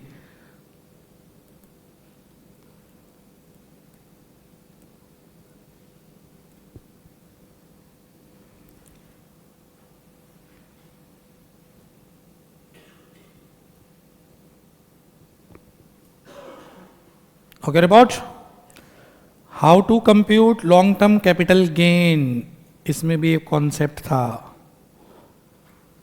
How to compute long term capital gain. Period of holding निकाल लोगे बेटा, 12 महीने लिस्टेड शेयर हैं, 12 महीने चेक करोगे, 12 के बाद लॉन्ग टर्म, 12 के बाद शॉर्ट टर्म, नेचर आ जाएगा, कितने में बेचा वो आपके पास होगा, माइनस बेचने के खर्चे, सिक्योरिटी ट्रांजैक्शन टैक्स को छोड़ के, उसकी तो कोई ट्रीटमेंट ही नहीं है कैपिटल गेन में, माइनस कॉस्ट ऑफ एक्विजिशन। ये पढ़ने लायक थी बेटा। Balancing figure long term capital gain, इसके दो हिस्से बनाते थे, एक 25 तक या अबव, एक 25 तक एग्जाम्प्ट होता था, एबव वाला टैक्सेबल होता था। याद आ रहा है? ये कॉस्ट ऑफ एक्विजिशन अमेंड हुआ था फाइनेंस एक्ट 18 से। ये कॉस्ट ऑफ एक्विजिशन कैसे निकालना है, अमेंड हुआ था फाइनेंस एक्ट 18। तो इसी के नीचे how to compute cost of acquisition क्या चेक करते थे बेटा, shares acquired prior to 1 February 2018 या शेयर्स एक्वायर्ड ऑन और आफ्टर 1 फरवरी 2018। अगर बाद में एक्वायर करे तो actual purchase price is cost of acquisition, और अगर 1 फरवरी 2018 से पहले एक्वायर करे हैं तो याद दिलाओ क्या था, एक्चुअल सेल प्राइस, और एफएमवी एज ऑन पिछला दिन, 1 फरवरी से पहले पिछला दिन, 1 फरवरी को बजट आया था तो उससे पिछला दिन 31 जनवरी। इन दोनों को कंपेयर करो, विच एवर इज लेस। इस विच एवर इज लेस को कंपेयर करते थे एक्चुअल परचेज प्राइस से, whichever is higher is cost of acquisition. और ये हर शेयर पे लगता था, बस लिस्टेड होना चाहिए, चाहे वो राइट शेयर हो चाहे वो बोनस शेयर हो, हर शेयर के ऊपर ये कॉन्सेप्ट एप्लीकेबल होता था। तो थोड़ा इंपॉर्टेंट है बेटा, थोड़ा क्या ज़्यादा इंपॉर्टेंट है ये, एक बार लास्ट टाइम रिवाइज कराता हूँ और इसका एक प्रैक्टिस भी करा देता हूँ। बोलो बेचने वाला कौन, पाइन फॉर्म में पिक करो कोई भी, individual, HUF, company, firm, AOP, BY, resident, non resident. क्या चीज़ बेची है, 3 asset, listed share, units of equity oriented mutual fund, units of business trust। Recognise stock exchange के थ्रू बेची है, उस पर एसटीटी पे हो गया। बेचने के बाद या तो शॉर्ट टर्म कैपिटल गेन होगा या लॉन्ग टर्म कैपिटल गेन होगा। Short term capital gain fully taxable होता है, चाहे 1 रुपया भी क्यों ना हो। 23 जुलाई से पहले है तो 15%, 23 जुलाई के बाद है तो बेटा 20%। लॉन्ग टर्म कैपिटल गेन 1/25 तक एग्जम्प्ट होता है, 1/25 के बाद टैक्सेबल होता है, या तो 10% या 12.5%। 23 जुलाई से पहले है तो 10%, 23 जुलाई के बाद है तो बेटा आपका साहब 12%। लॉन्ग टर्म कैपिटल गेन पूरे साल में कभी भी हो, कंप्यूट कैसे करेंगे, sale price minus expenses on transfer minus cost of acquisition, indexation होगा ही नहीं, 23 जुलाई से पहले भी नहीं होगा। लॉन्ग टर्म कैपिटल गेन में इंडेक्सेशन नहीं होता 112A में, 23 जुलाई से पहले भी नहीं, बाद में तो वैसे ही नहीं है। ठीक है जी, तो कॉस्ट ऑफ एक्विजिशन क्या होगी चेक करो। 1 फरवरी 2018 से पहले शेयर खरीदे हैं या 1 फरवरी 2018 या उसके बाद है, 1 फरवरी 2018 या उसके बाद है, actual purchase price is the cost of acquisition. और अगर फरवरी 2018 से पहले है, सेल प्राइस को कंपेयर कर दो पहले किससे, 31 जनवरी 2018 की FMV, whichever is less, whichever is less को कंपेयर कर दो एक्चुअल कॉस्ट से, whichever is higher is the cost of acquisition. ठीक है बेटा, अब एक क्वेश्चन करवा रखा है लिस्टेड शेयर का, वो देख लेना। लिस्टेड शेयर पे 50 CA नहीं लगती, 50 CA केवल किसके ऊपर थी, अनलिस्टेड शेयर के ऊपर। लिस्टेड शेयर पे लगती है 111A और 112A। करो जरा सॉल्व ये वाला क्वेश्चन, आप स्टार्ट करो फिर मैं करता हूं। बहुत बढ़िया क्वेश्चन है बेटा ये। इस क्वेश्चन में ओरिजिनल शेयर भी है, बोनस शेयर भी हैं, राइट शेयर भी हैं, 81 से पहले का भी केस है, 2001 से पहले का भी केस है और बाद का भी केस है, सारी वैरायटी है। इसमें पढ़ो एक बार जल्दी से क्या क्या चीज़ है, फिर मैं कराता हूँ, टाइम बचेगा। 1 जुलाई 96 को 1000 लिस्टेड इक्विटी शेयर खरीदे 90 के, 2 बार इसको बोनस मिला। पहला बोनस 500 शेयर 1999 में, दूसरा बोनस बेटा आपका 1000 शेयर 2010 में 400 पर शेयर।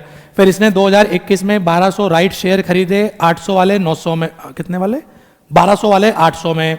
उस दिन की एफएमवी बेटा दे रखी है। सारे के सारे शेयर बेच दिए, सारे के सारे शेयर कब बेचे, सारे के सारे में, यानी कि टोटल लॉट इसके पास कितनी है, एक ओरिजिनल, 2 टाइप के बोनस और 1 टाइप का राइट। एक बोनस सॉरी एक ओरिजिनल वाले, 2 टाइप के बोनस और तीसरा क्या है बेटा आपका राइट। लिस्टेड शेयर है। Expenses on transfer 1% of sale price. 2001 की भी एफएमवी दे रखी है, 21 नहीं है ये 31 है, 31 जनवरी 2018 की भी है। ये कब काम आएगा, अगर शेयर 2018 से पहले खरीदे हैं। ठीक है जी। ट्रांसफर रिकॉग्नाइज्ड स्टॉक एक्सचेंज के थ्रू एसटीटी दे दिया। Compute capital gain and tax liability. आप मेरे साथ चल रहे हैं, मैं चारों को इकट्ठा सॉल्व कर देता हूं। Capital gain on original share, capital gain on first bonus share, capital gain on second bonus share और capital gain on right share.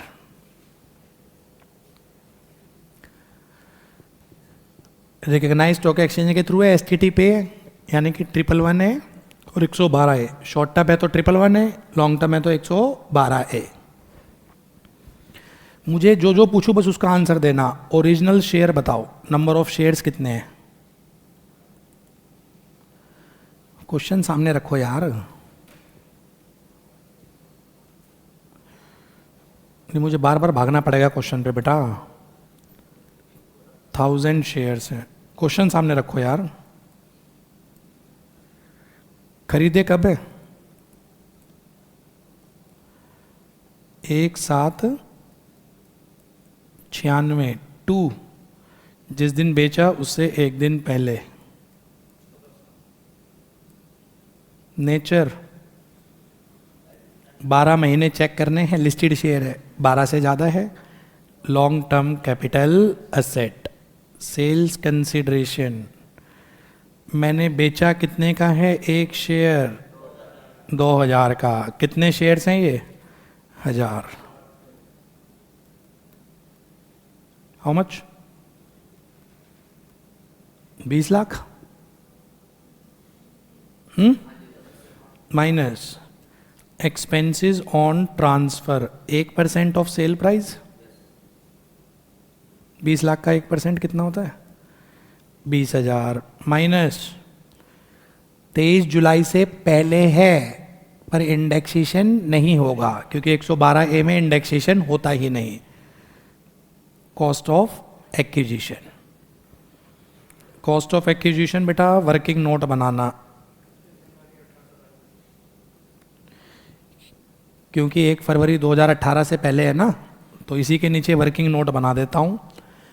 1 share से खेल रहा हूं, बाद में 1000 से मल्टीप्लाई कर लूंगा, है ना, काम आसान रहेगा। तो क्या बोलता है भाई वो, कॉस्ट ऑफ एक्विजिशन के लिए थोड़ा नीचे लिख लो, नीचे 2018 से पहले है ना, तो क्या देखो, सेल प्राइस किससे कंपेयर करो, 31 जनवरी 2018 की एफएमवी कितनी है भाई, 31 जनवरी 2018 की FMV whichever is less, निकल के आ गया 1200। अब ध्यान से, परचेज प्राइस पर क्योंकि 2001 से पहले का है तो उसमें भी ऑप्शन होती है, क्या तो एक्चुअल कॉस्ट को परचेज प्राइस मान लो या एफएमवी को मान लो, ऑप्शन है। तो मेरा एक्चुअल प्राइस कितना था, ये 1 है, ये 2 है, ये 3 है, एक्चुअल कितने में खरीदा था मैंने? 90 रुपये में। 1 अप्रैल 2001 की एफएमवी कितनी? तो मेरी इच्छा है, मैं 90 भी ले सकता हूं, मैं 250 भी ले सकता हूं, किसको लूंगा? तो कॉस्ट ऑफ एक्विजिशन 1200 और 250, whichever is higher. Cost of acquisition में कोई दिक्कत हो पूछ लेना, मैंने क्वेश्चन ही इसके लिए कराया है। सेल प्राइस और FMV as on 31 January 2018 whichever is less 1200। Compare करते थे एक्चुअल कॉस्ट से, पर क्योंकि 2001 से पहले है तो उसमें वैसी ऑप्शन होती है मेरे पास कि मैं 2001 की वैल्यू ले सकता हूं, तो या तो मैं ये ले सकता हूं या ये ले सकता हूं, मैं ज़्यादा लूंगा, मैंने ये ले लिया। तो 1200 और 250 whichever is higher. Yes, अभी बताता हूँ क्यों पूछ लिया। ऑल दो 2018 में पूछता तो समझ में आता, पर एक बार याद कर ले। कितनी आई थी एक की? 1200। कितने शेयर हैं? 1000 हैं, नालायक। 1 लाख कितना मैंने? 12 लाख।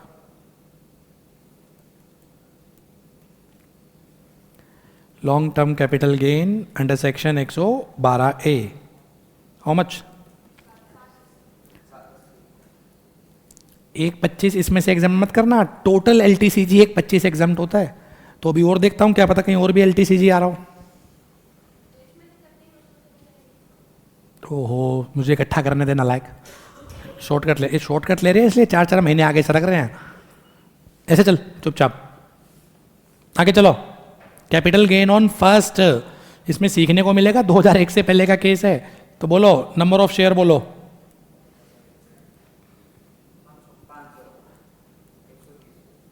अरे नालायक, एक फ्री में मिले होंगे ये दुष्ट। 120 बोनस है। पीरियड ऑफ होल्डिंग बताओ। अरे तू पीरियड ऑफ होल्डिंग बता जो मैं पूछ रहा हूं। खरीदा कब है ये? 1/1/99। बेचे तो सब 15 को हैं, वो मुझे पता है। नेचर, ये भी long term capital asset. Sales consideration 500 share 2000 के हिसाब से 10 lakh, minus expenses on transfer 10,000, minus cost of acquisition, नहीं वर्किंग नोट 1 डालेंगे, शॉर्टकट नहीं।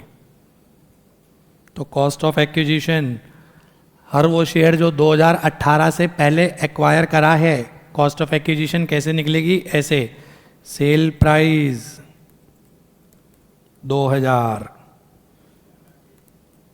FMV 31 January 2018 1200, which ever is less 1200, actual purchase price free में मिला था मुझे, तो बोनस है। पर क्या 2001 की एफएमवी ले सकता हूं? अरे बोलो। हाँ, लो ऑप्शन देता है। कितनी थी? तो यहां से क्या निकल के आ जाएगा? 250। तो कॉस्ट ऑफ एक्विजिशन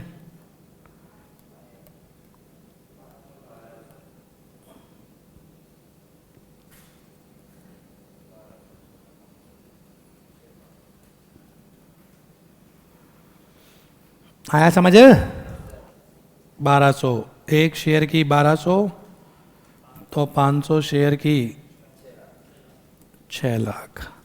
ये आ जाएगा long term capital gain section 112A 390।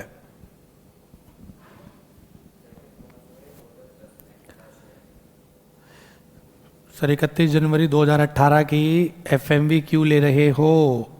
अरे भाई 2018 से पहले शेयर जो भी खरीदे हैं सबकी लेनी पड़ेगी।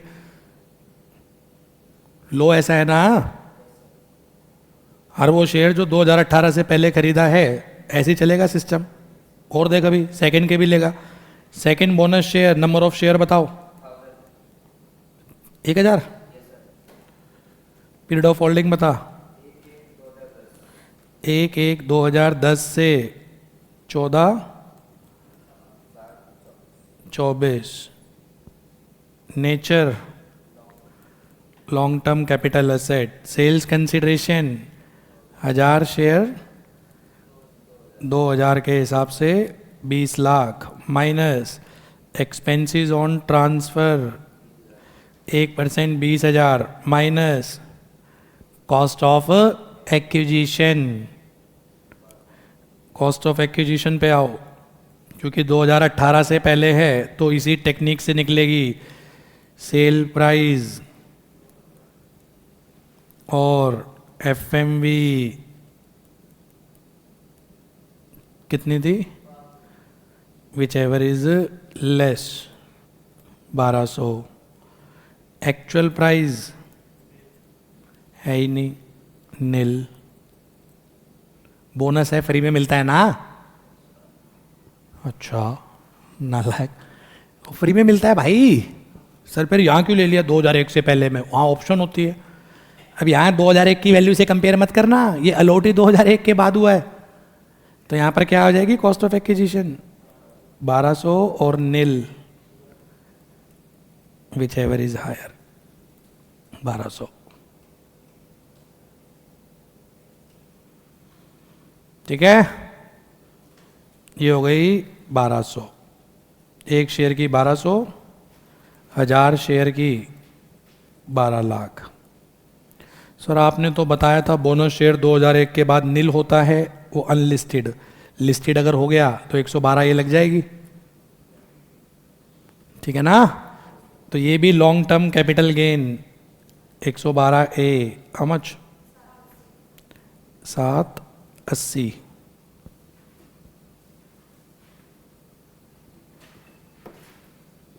ठीक है, इधर आओ जल्दी जल्दी, नालायक को रिवीजन चल रही है।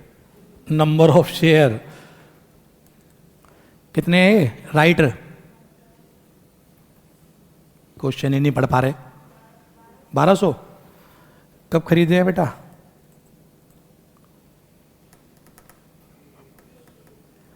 एक एक 2021 to 14 July 24। Nature long term capital asset sales consideration 1200 into 2000 24 lakh minus expenses on transfer 24,000 minus cost of acquisition. वो ड्रामा होगा ही नहीं, 2018 के बाद खरीदे हैं।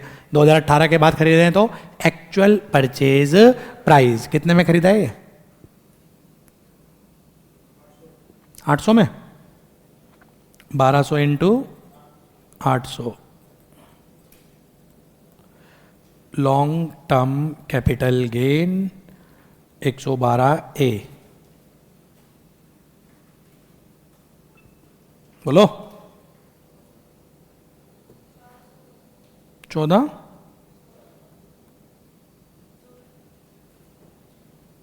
अरे 14 16 000। अब सारा लॉन्ग टर्म इकट्ठा कर लेना, उसमें से एक 25 एग्जाम्प्ट होगा। लेकिन तुम चारों में से छाट छाट के एक 25 एक 25 एक 25 एक 25 टाइम पास कर दो, सबके टोटल में से एक 25 एग्जाम्प्ट होगा।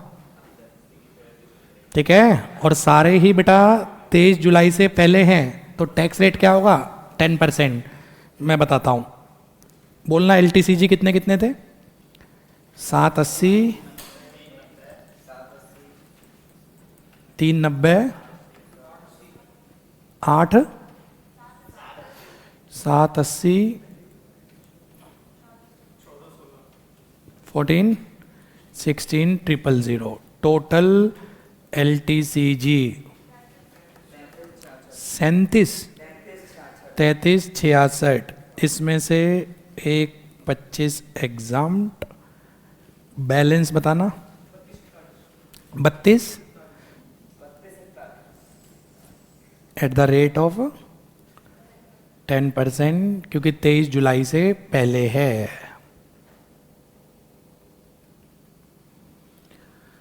23 जुलाई से पहले है।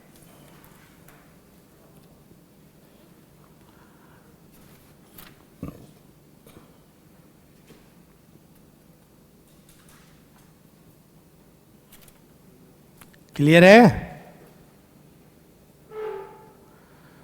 और राहुल समझ में आ गया ना भाई 31 जनवरी क्यों ले रहे हैं?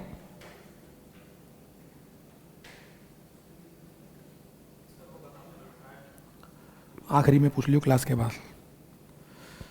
चलो कॉन्सेप्ट नंबर,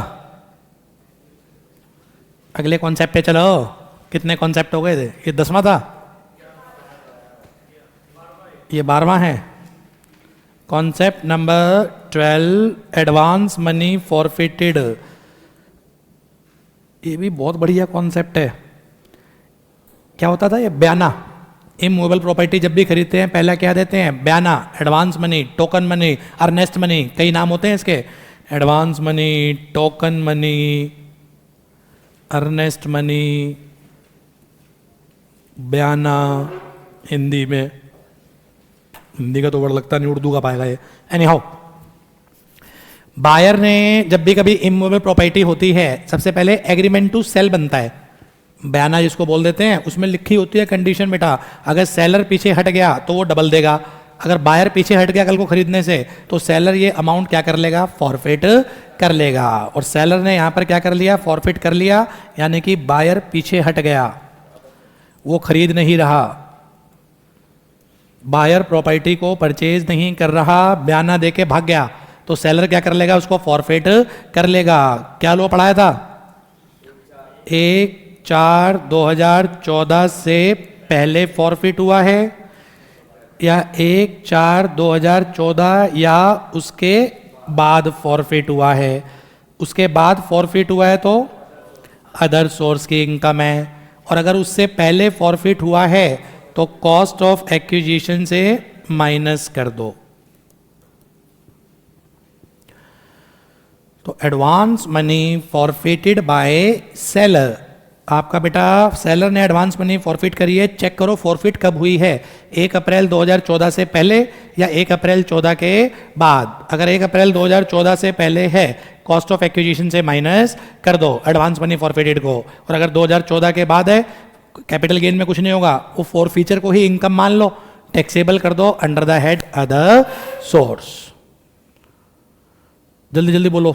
2001 के बाद और 2014 से पहले फॉरफिट हुई है, 2001 के बाद और 14 से पहले तो कॉस्ट ऑफ एक्विजिशन से माइनस, 2014 के बाद फॉरफिट हुई है अदर सोर्स में टैक्सेबल। क्वेश्चन समझ में आ गया होगा। 2001 से पहले अगर फॉरफिट हुआ है कुछ नहीं होगा, नालायको तुम्हारा कुछ नहीं होगा, उसकी तो ट्रीटमेंट होगी, वो माइनस होगा। जो वैल्यू आप निकाल लेंगे ना एफएमवी और SDV whichever is less, और फिर actual cost whichever is higher जो निकालते थे उसमें से माइनस होगा। तो एडवांस मनी फॉरफिटेड अगर 2001 से पहले माइनस होता है, 2001 से पहले फॉरफिट हुआ है तो भी क्या होगा बेटा? वो आपका माइनस होगा। 2014 से पहले कभी भी हुआ हो तो अगर 2001 से पहले भी फॉरफिट हुआ है तो भी उसको हम क्या करेंगे? रिड्यूस करेंगे। किसमें से? जो हम वैल्यू नहीं निकाल लेते थे, वैल्यू क्या निकालते थे? एफएमवी और SDV whichever is less, whichever is less को कंपेयर करते थे एक्चुअल कॉस्ट से विच एवर इज हायर, वो जो निकल के आएगा उसमें से माइनस करेंगे बेटा advance money forfeited. Advance money forfeit करी थी पापा ने, प्रॉपर्टी आ गई सन के पास अब इनहेरिटेंस में, तो क्या प्रीवियस ओनर ने जो फॉरफिट किया था वो माइनस होगा? नहीं होगा। एडवांस मनी फॉरफिटेड माइनस तभी करना when SSC is same. Advance money forfeited minus तभी होगी when SSC M is same. अगर फॉरफिटेड प्रीवियस ओनर ने करा है और प्रॉपर्टी करंट ओनर सन बेच रहा है तो फॉर फीचर की कहीं कोई टैक्स ट्रीटमेंट नहीं है। तो एग्जाम में बेटा अगर 2014 के बाद फॉर फीचर होता है तो एग्जाम में टेबल पे बेंच पे खड़े हो जाना, मन से धन्यवाद देना, बैठ जाना, कुछ नहीं करना, फिर तो सीधा कहां टैक्सेबल होगा?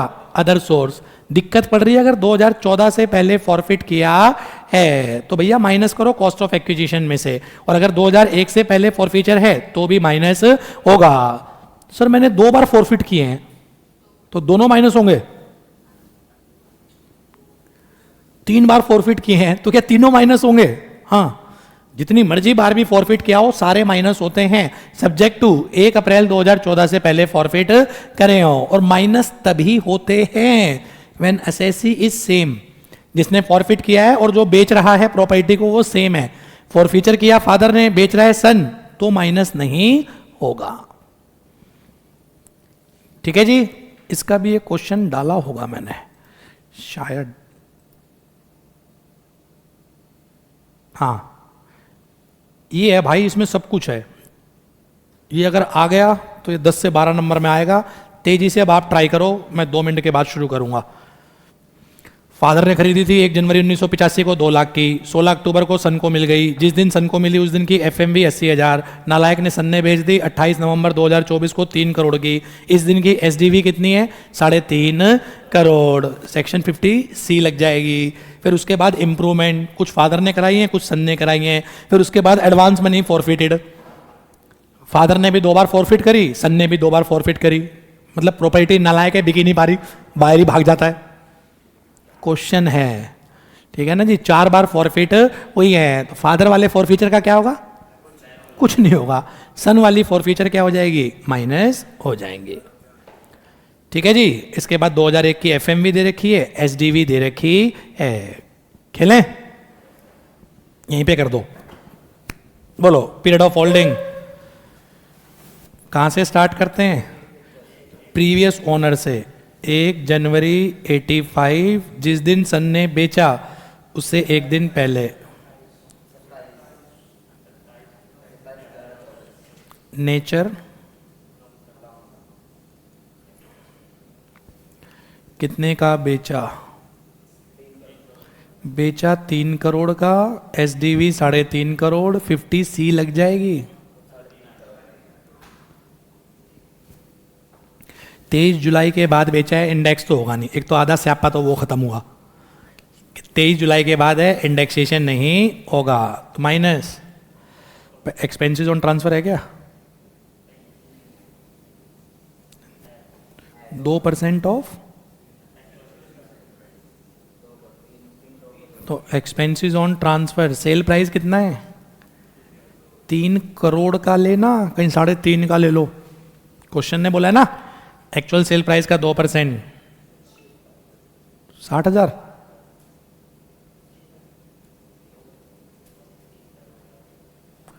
तीन करोड़ का 2%, 6 lakh, minus cost of acquisition. 2001 से पहले का केस है, करो चेक जी, नीचे वर्किंग नोट बना रहा हूं। तो हम क्या लेते हैं? 2001 की एफएमवी कंपेयर किससे करते हैं? एसडीवी से, whichever is less, 6 lakh. इसको कंपेयर करते हैं एक्चुअल कॉस्ट से। कितने में खरीदी थी भाई? 2 lakh. Whichever is higher, 6 lakh. इसमें से माइनस करते हैं एडवांस मनी फॉरफिटेड 2014 से पहले वाली सेम असेसी, यानी कि फादर वाली तो लेंगे नहीं, इसका कुछ नहीं होगा, इसका कुछ नहीं होगा। ये 2014 से पहले है, ये माइनस होगी, ये अदर सोर्स में जाएगी। ठीक है ना? तो कॉस्ट ऑफ एक्विजिशन कितनी? 5-10। समझ में आ रहा है? मैं खुश हो रहा हूं अपने आप ही, आ रहा है, कुछ है ही नहीं। चलो 5,10,000 is the cost of acquisition, minus cost of improvement. Index तो होना ही नहीं है, इम्प्रूवमेंट सारी ले लो जो 2001 के बाद है। इम्प्रूवमेंट 2001 के बाद वाली सारी, ये भी आएगी, ये भी आएगी, ये भी आएगी। इकट्ठा कर दूं? 1.5 लाख प्लस 4 लाख प्लस 6 लाख। दीर्घकालीन पूंजीगत लाभ माइनस कर देना, वो आएगा, और ये लिख देना, ये टैक्सेबल होगा अदर सोर्स। सर इंडेक्स क्यों नहीं करा? 23 जुलाई 2024 के बाद इंडेक्सेशन होता ही नहीं। हाँ, अगर टैक्स निकालना हो तो टैक्स निकालने के लिए इंडेक्स हो जाएगा। टैक्स निकालने के लिए 20% आफ्टर इंडेक्सेशन वो आप निकालते रहना टैक्स। कॉन्सेप्ट समझ में आ गया ना बेटा?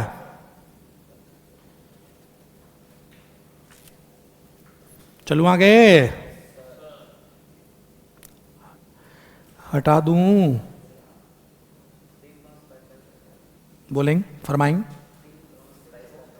अरे जो भी आ गया।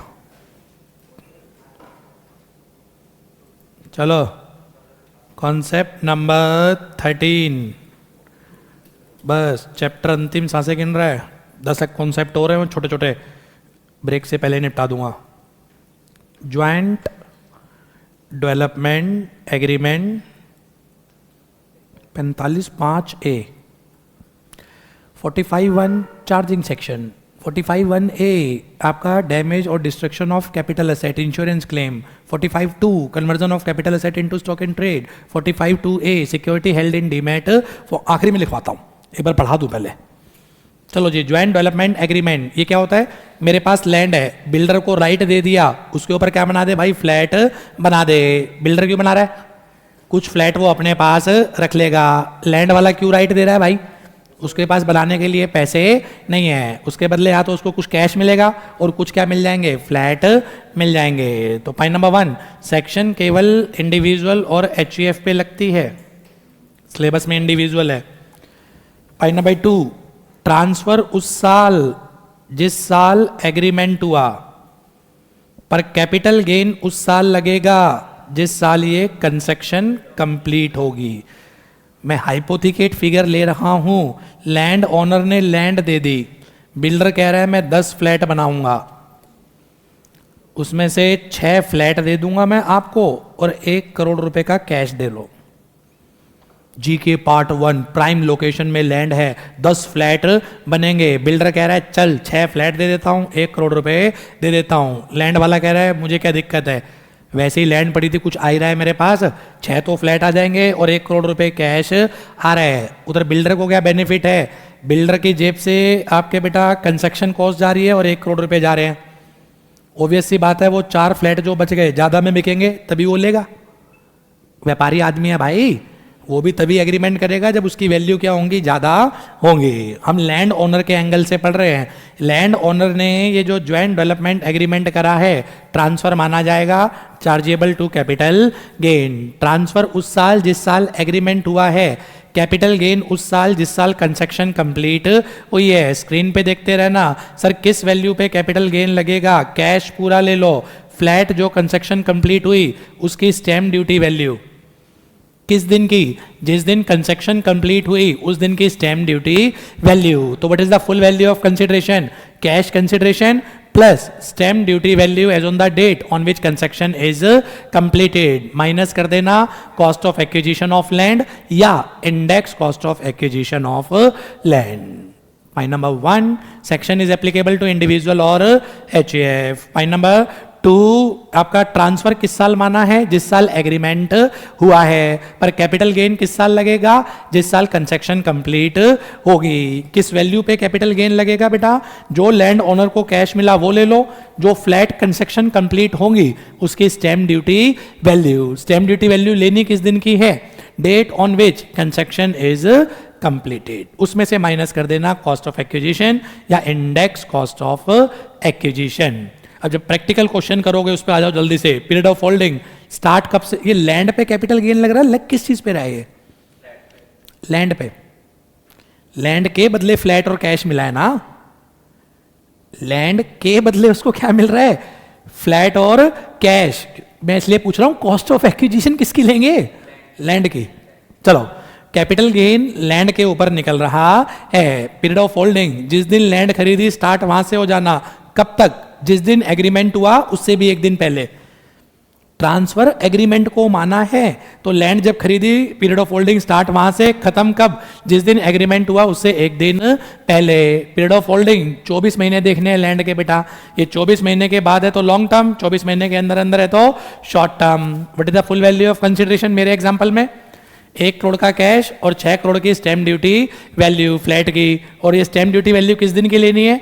जिस दिन कंस्ट्रक्शन कंप्लीट हुई होगी, माइनस कॉस्ट ऑफ एक्विजिशन या index cost of acquisition of land. और पूरी लैंड कहीं उसको प्रपोर्शनेट कर दो कि 10 फ्लैट बने हैं, हमें तो 6 ही मिले हैं, हमें तो लैंड के बदले 6 मिले हैं ना, खत्म। हमारे लिए तो वो 100% हो गया, बाकी बचे हुए का वो कुछ भी करे। इसमें एक पॉइंट जो वो फंसा सकता है, अभी तक गिरा नहीं है, क्या पता गिर जाए। सर 6 फ्लैट में से अभी 2 की ही कंस्ट्रक्शन कंप्लीट हुई है, जरूरी थोड़ी ना सारे इकट्ठे निपट जाएं। अगर आपकी 2 की ही कंस्ट्रक्शन कंप्लीट हुई है, टैक्सेबल पूरे 6 हो जाएंगे। सर 1 ही की हुई हो, टैक्सेबल पूरे 6 हो जाएंगे। सर 1 की भी ना हुई हो, लॉसेज वेट एंड वॉच, उस साल टैक्सेबल होता है जिस साल कंस्ट्रक्शन कंप्लीट होती है। सर क्या मतलब? Entire consideration shell be taxable in first instance. सारे के सारे फ्लैट एक ही बारी में टैक्सेबल हो जाएंगे जिस दिन 1 की भी कंस्ट्रक्शन कंप्लीट हो गई। ये है बेटा आपका concept number 13। Last time pick करो पॉइंट फॉर्म में और आगे बढ़ जाओ। Point number 1, section is applicable on individual और एचईएफ ओनली। लैंड के ऊपर कैपिटल गेन लग रहा है क्योंकि उसने लैंड पे अपना राइट क्या करा है? ट्रांसफर करा है। ट्रांसफर उस साल जिस साल एग्रीमेंट हुआ, पर कैपिटल गेन उस साल जिस साल ये कंस्ट्रक्शन कंप्लीट होगी। किस वैल्यू पे capital gain? Cash consideration builder ने दिया तो वो ले लो, प्लस जो asset fair market stamp duty value of flat उस दिन की जिस दिन कंस्ट्रक्शन कंप्लीट होगी। टैक्सेबल भी उस साल जिस साल कंस्ट्रक्शन कंप्लीट होगी। माइनस कर देना cost of acquisition of land या index cost of acquisition of land. सारा कंसिडरेशन एक ही बारी में टैक्सेबल हो जाता है बेटा, even if part of the consideration is receive. Taxable किस साल? जिस साल कैश मिला, जिस साल कंस्ट्रक्शन कंप्लीट होती है। क्लियर है? ये है बेटा आपका कॉन्सेप्ट नंबर 13। कॉन्सेप्ट नंबर 14 छोटे छोटे कॉन्सेप्ट हैं। Conversion of debenture into debenture या conversion of debenture into share. ओ भाई डिबेंचर डिबेंचर में कैसे कन्वर्ट होता है? रेट चेंज हो जाता है। पहले 12% डिबेंचर था, अब 14% डिबेंचर हो गया, या डिबेंचर कन्वर्ट हो गया किसमें? शेयर्स में। तो जिस टाइम ये कन्वर्ट हुए सेक्शन 47 कोई कैपिटल गेन नहीं।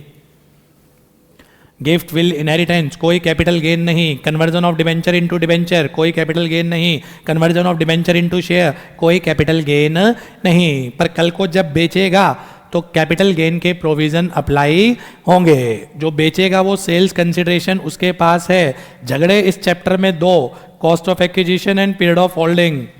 एग्जाम्पल से डिबेंचर खरीदे थे 1 जनवरी 2010 को 1000 debenture at the rate of 300 each. 1 जनवरी 2020 को कन्वर्ट हो गए शेयर्स में 1:1 की रेशो। काम आसान कर दूं ना, 1:1। इसका मतलब कितने शेयर मिल गए? उस दिन की फेयर मार्केट वैल्यू थी 1200। तो इस दिन कोई कैपिटल गेन नहीं। कहाँ लिखा हुआ है ये? सेक्शन 47। तो इस दिन तो मैं बच गया, इसे बेचूंगा मैं। ये आपके एग्जाम में बिक रहा होगा आपके साल में। 17 नवंबर 2024 को सेल हो गई एट द रेट ऑफ 2500 पर शेयर। तो अब कैपिटल गेन लगेगा। सेल्स कंसिडरेशन हमारे पास है। कॉस्ट ऑफ एक्विजिशन क्या बताया था बेटा? रिवीजन चल रही है, बता दो please. Cost of acquisition, cost of debenture, ये वाली कॉस्ट नहीं। Cost of debenture is the cost of share. Period of holding, इस पे बड़ा फोकस करा था मैंने। पीरियड ऑफ होल्डिंग जिस दिन शेयर्स कन्वर्ट हुए। इकलौता ये केस है कैपिटल गेन में जहां कॉस्ट पीछे से है पर period of holding back date से नहीं है। एक यही एक्सेप्शन थी, बाकी हर जगह क्या था? सब कुछ प्रीवियस। कॉस्ट भी back date, period of holding भी बैक डेट। एक केवल यही केस था जहां पीरियड ऑफ होल्डिंग यहां से स्टार्ट हो रहा था। और मैंने बोला था लॉजिक मुझे नहीं पता कि ड्राफ्टिंग एरर है शायद ये। बाकी हर जगह। अभी इसके बाद कराऊंगा conversion of preference share into equity share. उसमें कॉस्ट भी बैक से है, पीरियड ऑफ होल्डिंग भी बैक से है। इसमें नहीं था बेटा, तो इसमें क्या था पीरियड ऑफ होल्डिंग, जल्दी से बोलो। यहां से था जिस दिन कन्वर्ट हुआ टू, लिस्टेड है तो 12 महीने, अनलिस्टेड है तो बेटा 24 महीने, उससे नेचर निकल जाएगा बेटा। सेल्स कंसिडरेशन कितने थे, 1000 शेयर 2500 के हिसाब से कितना होता है, 2.5 लाख, 25 लाख माइनस 23 जुलाई के बाद है, इंडेक्स तो होगा ही नहीं, कॉस्ट ऑफ एक्विजिशन, ये कॉस्ट ऑफ एक्विजिशन है 3 lakh.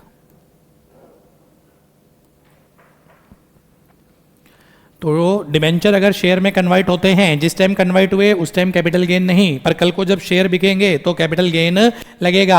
Cost of debenture is the cost of share, पर पीरियड ऑफ होल्डिंग वहां से स्टार्ट होगा जिस दिन ये कन्वर्जन हुआ। क्लियर? ये था बेटा अपना कॉन्सेप्ट नंबर 14।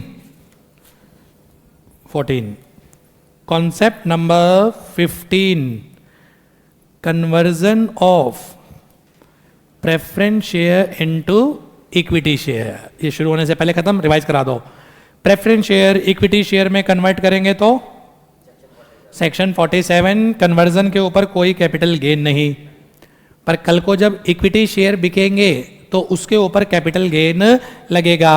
सेल प्राइस आपके पास होगा, cost of acquisition, cost of preference share, period of holding, preference share से बैक डेट से, हर जगह बैक डेट है, एक वो डिबेंचर टू शेयर को छोड़ के। इस सबकी प्रैक्टिस कराई थी मैंने, क्वेश्चन कराए थे सबके बेटा मैंने, ये तो रिवीजन चल रही है इसलिए ऊपर ऊपर से ले जा रहा हूं मैं आपको। ठीक है जी, ये हो गया था बेटा अपना concept number 15। Concept number 16, security held in demat form, section 45 2A। क्या समस्या थी, किसी को समस्या याद आ रही हो? हाय राम, क्या था इस सेक्शन में अलग से? Share security held in demat form. बेटा डीमेट में समस्या ये होती है, वहाँ शेयर्स टोटल में नज़र आते हैं। मैंने 1 जनवरी 2010 को शेयर खरीदे 1000, फिर 1 जनवरी 2011 को खरीदे 500, 1 जनवरी 2020 को खरीदे 800, और आज मैंने 17 नवंबर 2024 को शेयर बेच दिए 200। डीमेट में समस्या ये होती है, वो टोटल में से माइनस कर देगा, 1000 प्लस 500 1500 और 800 2300, 2300 में से 200 बिक गए 2100। फिजिकल फॉर्म में शेयर बेचते हैं तो हमें पता होता है हम कौन सी लॉट में से बेच रहे हैं, क्योंकि हम शेयर सर्टिफिकेट सरेंडर करेंगे तो वहां से पता चल जाएगा कौन सी लॉट में से बिका है। अब ये 200 किस में से बिके हैं, इसमें से, इसमें से, इसमें से, वो माइनस किस में से कर रहा है, टोटल में से माइनस कर रहा है। तो क्या सिखाया था, फीफो, कुछ नहीं यार तुम्हें, फर्स्ट इन फर्स्ट आउट। ये 200 किस में से माने जाएंगे, 1000 में से माने जाएंगे। कैपिटल गेन निकालना नहीं सिखाता था 45 2A। 45 2A ने कैपिटल गेन नहीं निकाला, उसने तो एक समस्या बताई थी, where the securities are held in demat form then cost of acquisition and period of holding shall be determine on FIFO basis. Cost of acquisition and period of holding shall be determine on FIFO basis. Sir क्यों section बनानी पड़ी? बेटा physical में जब भी हम share बेचते हैं तो हम पुराना सर्टिफिकेट सरेंडर करते हैं कंपनी के पास, और कंपनी उस सर्टिफिकेट को एक्सटिंग्विश, आग लगा देती है और नया सर्टिफिकेट इश्यू कर देती है बायर के नाम। तो फिजिकल में मुझे पता होगा मैंने कौन सी लॉट बेची है। ये दिक्कत किसमें है, इलेक्ट्रॉनिक में, वहां सर्टिफिकेट तो होता नहीं, वहां मुझे क्या पता ये 200 किस में से बिके हैं, वो टोटल में से क्या कर देता है, माइनस कर देता है। तो for the purpose of computation of capital gain cost of acquisition and period of holding determine on FIFO basis. ठीक है जी, नेक्स्ट इसके बाद बेटा कॉन्सेप्ट नंबर 7, कौन सा हुआ, 17, admission of partner. Admission of partner in partnership firm या admission of member in AOP BOI section 45(3). जल्दी से रिवाइज कराओ। पार्टनर पार्टनरशिप फर्म में एडमिट होना चाहता है, कैपिटल में कंट्रीब्यूशन देगा। छोटा सा कॉन्सेप्ट था यार, कैपिटल कंट्रीब्यूशन कैश में दे दिया, no tax treatment. Capital contribution non capital asset दे दी। नॉन कैपिटल एसेट का मतलब rural agricultural land, gold deposit bond दे दिया, नो टैक्स ट्रीटमेंट। और अगर पार्टनर ने कैपिटल कंट्रीब्यूशन में कैपिटल एसेट दे दी, शेयर्स, लैंड, बिल्डिंग, कुछ भी, तो इसके ऊपर क्या लगेगा? कैपिटल गेन किसके हैंड में? पार्टनर। किस वैल्यू पे? Amount recorded by firm in his books of account, वो हो जाएगा full value of consideration. Amount recorded by firm in his books of account, minus कर देना कॉस्ट ऑफ एक्विजिशन या इंडेक्स। तो तेजी से दोबारा बेटा, अगर कोई पार्टनर पार्टनरशिप फर्म में एडमिट होना चाहता है, कैपिटल कंट्रीब्यूट देना पड़ेगा। कैपिटल कंट्रीब्यूशन कैश में दे दिया, कोई कैपिटल गेन नहीं। कैपिटल कंट्रीब्यूशन बेटा नॉन कैपिटल एसेट दे दी, पर्सनल कार दे दी, रूरल एग्रीकल्चरल लैंड दे दिया, गोल्ड डिपॉजिट बॉन्ड दे दिया, तो भी कैपिटल गेन नहीं। पर अगर पार्टनर ने बेटा कैपिटल एसेट कंट्रीब्यूट कर दी, तबाह बर्बाद, इसके ऊपर कैपिटल गेन लगेगा, पार्टनर के हैंड में कैपिटल गेन लगेगा। किस वैल्यू पे?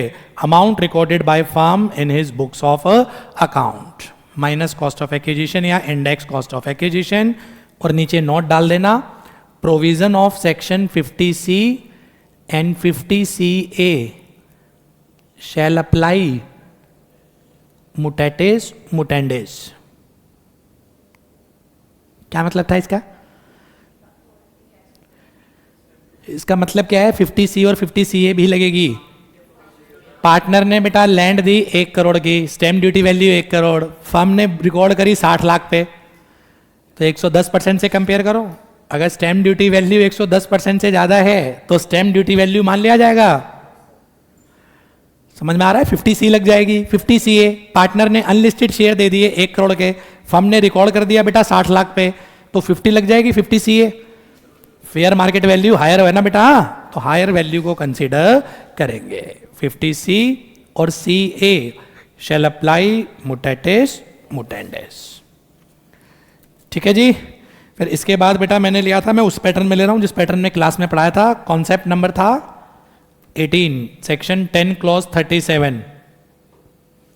10 का मतलब exemption. Urban agricultural land individual और HUF की, जिसको वो या उसके पेरेंट पिछले 2 सालों से एग्रीकल्चर पर्पस में यूज करते आ रहे हैं। एग्जम्पशन किसको थी? इंडिविजुअल और HUF। क्या चीज? अर्बन एग्रीकल्चरल लैंड, जिसको वो या उसके पेरेंट पिछले 2 सालों से एग्रीकल्चर पर्पस में यूज करते आ रहे हैं। अगर गवर्नमेंट ने ये एक्वायर कर ली, उसके बदले जो भी कंपनसेशन मिलेगा, अगर वो कंपनसेशन RBI या सेंट्रल गवर्नमेंट ने फिक्स करा है, entire compensation is exempt under section 10 clause 37। Condition number 1, individual और HUF को एग्जाम्पशन है। कंडीशन नंबर 2, पिछले 2 सालों से एग्रीकल्चर पर्पस में यूज करता आ रहा हो तभी एग्जाम्पशन है। नंबर 3, एक्वायर करा उसके बदले कैपिटल गेन है, बेची नहीं है, गवर्नमेंट ने क्या करी है? कंपल्सरी एक्वायर करी है, उसके कारण उसको कंपनसेशन मिलता है, चाहे ओरिजिनल मिले चाहे एनहांस मिले। Entire compensation is fully exempt. Compensation exempt है, एनहांस कंपनसेशन एग्जम्प्ट है, इंटरेस्ट ऑन कंपनसेशन एग्जम्प्ट नहीं है। 1037 कंपनसेशन को एग्जम्प्ट करता है, इनहांस कंपनसेशन को एग्जम्प्ट करता है, इंटरेस्ट आपका बेटा अदर सोर्स में टैक्सेबल होगा। हाँ वो अलग बात है, वो 50% अपने आप ही एग्जम्प्ट होता है, रिमेनिंग 50% टैक्सेबल होता है। और इंटरेस्ट में भी एक पॉइंट बताना भूल गया मैं, 20-21 का इंटरेस्ट, 21-22 का इंटरेस्ट, 22-23 का इंटरेस्ट, 23-24 का इंटरेस्ट, 24-25 का इंटरेस्ट, ये 5 सालों का इंटरेस्ट 24-25 में मिला। इंटरेस्ट रिसीव बेसिस पे टैक्सेबल था। किसी भी साल का हो, जिस साल मिलेगा उस साल टैक्सेबल होगा। हाँ, टैक्सेबल 50% होगा, 50% एग्जाम्प्ट होगा। 19-20 का इंटरेस्ट 24-25 में मिला, टैक्सेबल इन 24-25। 20-21 का इंटरेस्ट 24-25 में मिला, टैक्सेबल इन 24-25। 50% क्या होगा? Exempt, 50% taxable. ठीक है, थोड़ा सा और बचा हुआ है ये और कैपिटल गेन एग्जम्पशन, वो मैं लूंगा बेटा लंच ब्रेक के बाद। पर एक बार मैं जरा सेक्शन की सिनॉप्सिस बना दूं, सेक्शन लिख लो, वहां से याद करने में भी आसानी रहेगी कि किस किस पैटर्न पे रिवाइज करें। घर जाके चाहे नोट्स बना लेना। सबसे पहले तो कर लेना सेक्शन 2 क्लॉज 14। ये क्या है? Definition of capital asset. अब मैं सारी सेक्शन लिखवा देता हूं। 45(1) ये थी चार्जिंग सेक्शन, और छोटा छोटा रिवाइज भी कराता हूं। कैपिटल एसेट होनी चाहिए, कैपिटल एसेट का ट्रांसफर होना चाहिए, जिस साल ट्रांसफर कैपिटल गेन उस साल। कोई सुन ना ले। 45(1) चार्जिंग सेक्शन, कैपिटल एसेट होनी चाहिए, ट्रांसफर होना चाहिए, जिस साल ट्रांसफर कैपिटल गेन उस साल। खत्म। 45(1)(a) insurance claim regarding damage of capital asset. तेजी से, कैपिटल एसेट का डैमेज होना ही ट्रांसफर है, पर कैपिटल गेन उस साल लगेगा जिस साल क्लेम मिलेगा। कैपिटल एसेट का डैमेज होना ही ट्रांसफर है, बट कैपिटल गेन उस साल लगेगा जिस साल ये क्लेम मिलेगा। कैश मिला तो कैश ले लो, एसेट मिली तो उसकी फेयर मार्केट वैल्यू ले लो। ट्रांसफर उस साल जिस साल डैमेज हुआ, गेन उस साल जिस साल ये क्लेम मिलेगा। अगर बेटा आपको डेप्रिशिएबल एसेट के रिगार्डिंग मिला है तो ब्लॉक में एडजस्ट करना, नॉन डेप्रिशिएबल कैपिटल एसेट है तो सेक्शन 45(1)(a। ठीक है, फिर इसके बाद 45(2) conversion of capital asset into stock in trade. इस कन्वर्जन पे कैपिटल गेन है, पर लगेगा उस साल जिस साल स्टॉक बिकेगा। Fair market value as on the date of conversion minus cost of acquisition. 45(2)(a) security held in demat form, FIFO. ये कैपिटल गेन नहीं निकलवाता, ये बताता है कि डीमेट फॉर्म में cost of acquisition, period of holding FIFO के हिसाब से निकालना। फिर 45(3) एडमिशन ऑफ पार्टनर।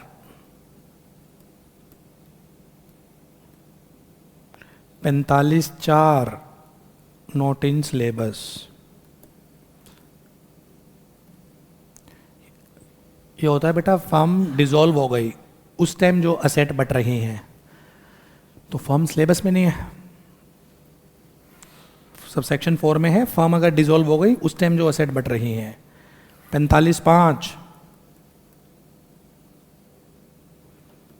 क्या था ये? Compulsory acquisition of capital asset. 45(5)(a) joint development agreement. 46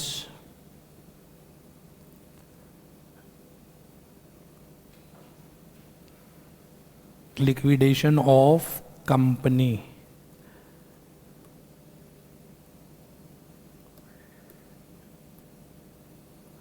इसमें भी पढ़ाया था 46(1) कंपनी के हैंड में क्या होगा, 46(2) शेयर होल्डर के हैंड में क्या होगा। डिविडेंड चैप्टर में पढ़ाया था ना। हाँ, डिविडेंड चैप्टर में पढ़ाया था। कंपनी के हैंड में कोई ट्रीटमेंट नहीं, शेयर होल्डर के हैंड में ट्रीटमेंट होती थी, वो वाला। 46(a) बायबैक आज के टाइम ये दो केसेस में लगेगा, buy back by foreign company हमेशा लगेगा। फॉरेन कंपनी बाय बैक करेगी तो कैपिटल गेन लगेगा, और डोमेस्टिक कंपनी बाय बैक करे कब?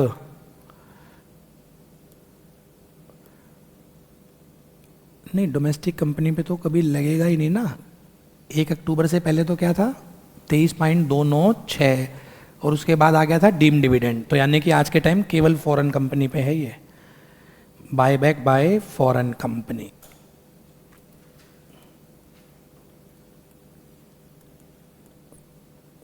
डोमेस्टिक कंपनी बाय बैक करी तो पढ़ाया था ना बेटा 30 सितंबर तक, तो स्पेशल टैक्स देना पड़ता था 23.296%, और आपका 1 अक्टूबर 2024 से वो डीम डिविडेंड माना जाता था। ठीक है जी। सेक्शन 47 ये है no capital gain, transaction not regarded as transfer, transaction not regarded as transfer. Section 48 computation of capital gain, कैसे कैपिटल गेन कंप्यूट होता है, शॉर्ट टर्म लॉन्ग टर्म सब समझ में आ गया आपको। कॉस्ट ऑफ एक्विजिशन कैसे इंडेक्स होगी, कॉस्ट ऑफ इम्प्रूवमेंट कैसे इंडेक्स होगा, वो सारा ड्रामा कहाँ पर है, 48। सेक्शन 49 कॉस्ट ऑफ एक्विजिशन क्या होगी, gift will inheritance previous owner पढ़े हैं, 2001 से पहले हो तो हायर लोअर, वो सारा ड्रामा कहाँ दे रखा होता है, section 49। Section 50 capital gain WDV, 50A capital gain SLM, 50B slump sale, 50C provision applicable to immovable property,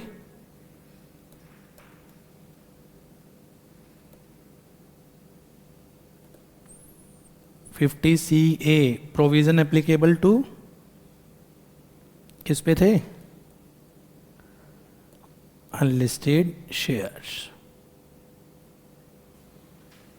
section 51 advance money forfeited,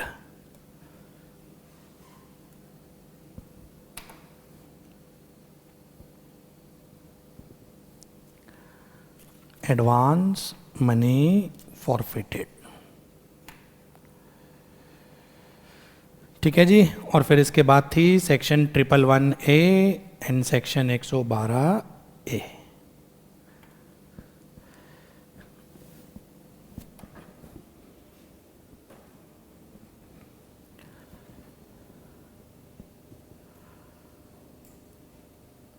तो कैपिटल गेन में एक तो कैपिटल गेन एग्जम्पशन बची हुई है, एक दो छोटी छोटी चीज़ें हैं बेटा, वो लंच ब्रेक के बाद ले लेता हूँ।